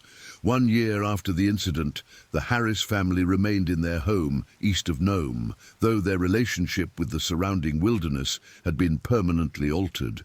Gregory had begun working with local authorities to develop better warning systems for snowmobile trails, while Sarah had become involved with organizations promoting wilderness safety education. The children had returned to their normal activities, though both had developed a more cautious approach to outdoor recreation. Michael had joined the high school robotics team, channeling his analytical nature into technical pursuits that kept him indoors during winter months. Emma had resumed riding horses, an activity she found satisfying without triggering memories of their traumatic experience. The psychological impact of their ordeal would continue to influence the family's decisions for years to come. Gregory installed an extensive security system around their property and insisted on carrying emergency communication equipment even during routine trips to town. Sarah developed an anxiety disorder that required ongoing treatment, particularly during winter months when the family's ordeal had occurred. But perhaps the most significant long-term impact was the family's changed perspective on their relationship with Alaska's wilderness. Where once they had viewed the natural world as a source of recreation and adventure, they now understood it as a powerful force that demanded constant respect and preparation. "We learned that you can do everything right and still face situations that are beyond your control," Gregory reflected during an interview marking the first anniversary of their experience. "The wilderness doesn't care about your plans or your preparations. It operates according to its own rules, and sometimes those rules don't make sense to humans." The incident also sparked ongoing research into polar bear behavior and the factors that might cause individual animals to deviate from typical behavioral patterns. Dr. Sterling received funding for a multi-year study examining polar bear movements and behavior in the region, hoping to identify environmental or biological factors that might predict unusual aggressive behavior. The research has yielded few definitive answers. Polar bears in the region continue to behave according to established patterns, showing normal avoidance of human activity and restricting their inland movements to areas within a few miles of the coast. The bear that stalked the Harris family remains an anomaly that defies explanation. Science works by identifying patterns and developing explanations that can predict future events, Dr. Sterling explained. But sometimes we encounter events that don't fit any pattern, that represent true anomalies in the natural world. The Harris family encountered one of those anomalies, and we may never understand why it happened. The family's story became part of Alaska folklore, joining the collection of wilderness encounters that serve as cautionary tales for residents and visitors. But unlike many such stories, which often involve human error or inadequate preparation, the Harris family's experience serves as a reminder that some risks cannot be eliminated through planning or equipment. Local guides and outfitters began using the incident as a teaching tool, emphasizing the importance of emergency communication equipment and evacuation procedures. The story became required material for snowmobile safety courses and wilderness survival training throughout the region. 2 years after the incident, the Harris family made a difficult decision to relocate to Anchorage, where Gregory could continue his engineering career without the stress of remote field assignments, and the children could attend larger schools with more comprehensive support services.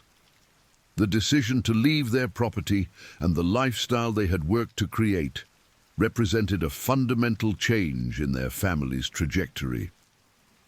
"We came to Alaska to give our children a connection with the natural world," Sarah explained during their farewell gathering at the Nome Community Center. "We still believe in that goal, but we've learned that our connection needs to be more cautious and more respectful than we originally understood." The family's former property was purchased by a retired mining engineer who converted it into a hunting lodge, catering to clients seeking authentic Alaska wilderness experiences. The irony was not lost on Gregory, who noted that their former home would continue to serve people seeking the kind of adventure that had nearly cost his family their lives. The polar bear that stalked them was mounted by a taxidermist in Anchorage and eventually displayed at the Alaska State Museum, where it serves as part of an exhibit on human-wildlife interactions. A plaque next to the display tells the story of the Harris family's encounter and emphasizes the unpredictable nature of wilderness experiences. Emma Harris, now 11 years old, occasionally visits the museum with her class during school field trips. She shows no obvious distress when viewing the bear that nearly killed her family, though she has never expressed any desire to return to the kind of wilderness recreation that characterized her early childhood. Michael Harris, now 14, has developed into an accomplished student with interests in engineering and computer science. He rarely discusses the incident with friends or classmates, though teachers report that he demonstrates exceptional problem-solving skills and resilience in stressful situations. Gregory Harris continues to work as a petroleum engineer, though he has specialized in urban infrastructure projects that keep him in populated areas. He maintains emergency preparedness equipment in his home and vehicles that far exceeds what most Alaska residents consider necessary, a precaution that reflects his understanding of how quickly ordinary situations can become life-threatening. Sarah Harris returned to teaching after 2 years of recovery, though she now works at an urban school in Anchorage rather than the rural environment where she began her career. She has become involved with organizations that provide trauma counseling to families affected by wilderness emergencies, using her experience to help others process similar encounters. The family's story continues to generate interest from researchers, journalists, and wildlife enthusiasts seeking to understand the factors that led to such an unusual predator encounter. Dr. Sterling's research team has documented over 200 polar bear sightings in the region since the Harris incident, but none have involved aggressive behavior toward humans or extended inland movements. The Harris case remains unique in our database, Dr. Sterling reported in her 3-year follow-up study. We have found no similar incidents and no environmental factors that might explain the bear's behavior. It represents a true anomaly in our understanding of polar bear ecology and behavior. The incident has also influenced wildlife management policies throughout Alaska, leading to improved protocols for emergency response and increased funding for research into human-wildlife conflict resolution. The Alaska Department of Fish and Game now maintains specialized equipment and trained personnel specifically for dealing with aggressive polar bear encounters, though such incidents remain extremely rare. The legacy of March 12, 2025 extends beyond the Harris family's personal experience to influence how Alaskans and wildlife professionals understand the relationship between humans and the state's most powerful predators. The incident serves as a reminder that the wilderness operates according to rules that humans do not fully comprehend, and that respect for the natural world must be accompanied by constant vigilance and preparation for the unexpected. As the Harris family has rebuilt their lives in Anchorage, they have maintained their love for Alaska while developing a more nuanced understanding of their place within its ecosystems. Their experience serves as both a cautionary tale and a testament to human resilience, demonstrating that survival sometimes depends not on avoiding risk entirely, but on being prepared to respond effectively when the unexpected occurs. The polar bear that stalked them across 50 miles of wilderness and 8 hours of terror remains a mystery that may never be fully explained. But its impact on one family's life and on Alaska's approach to human-wildlife safety continues to influence policy and practice years after that deadly March night when ordinary recreation became extraordinary survival.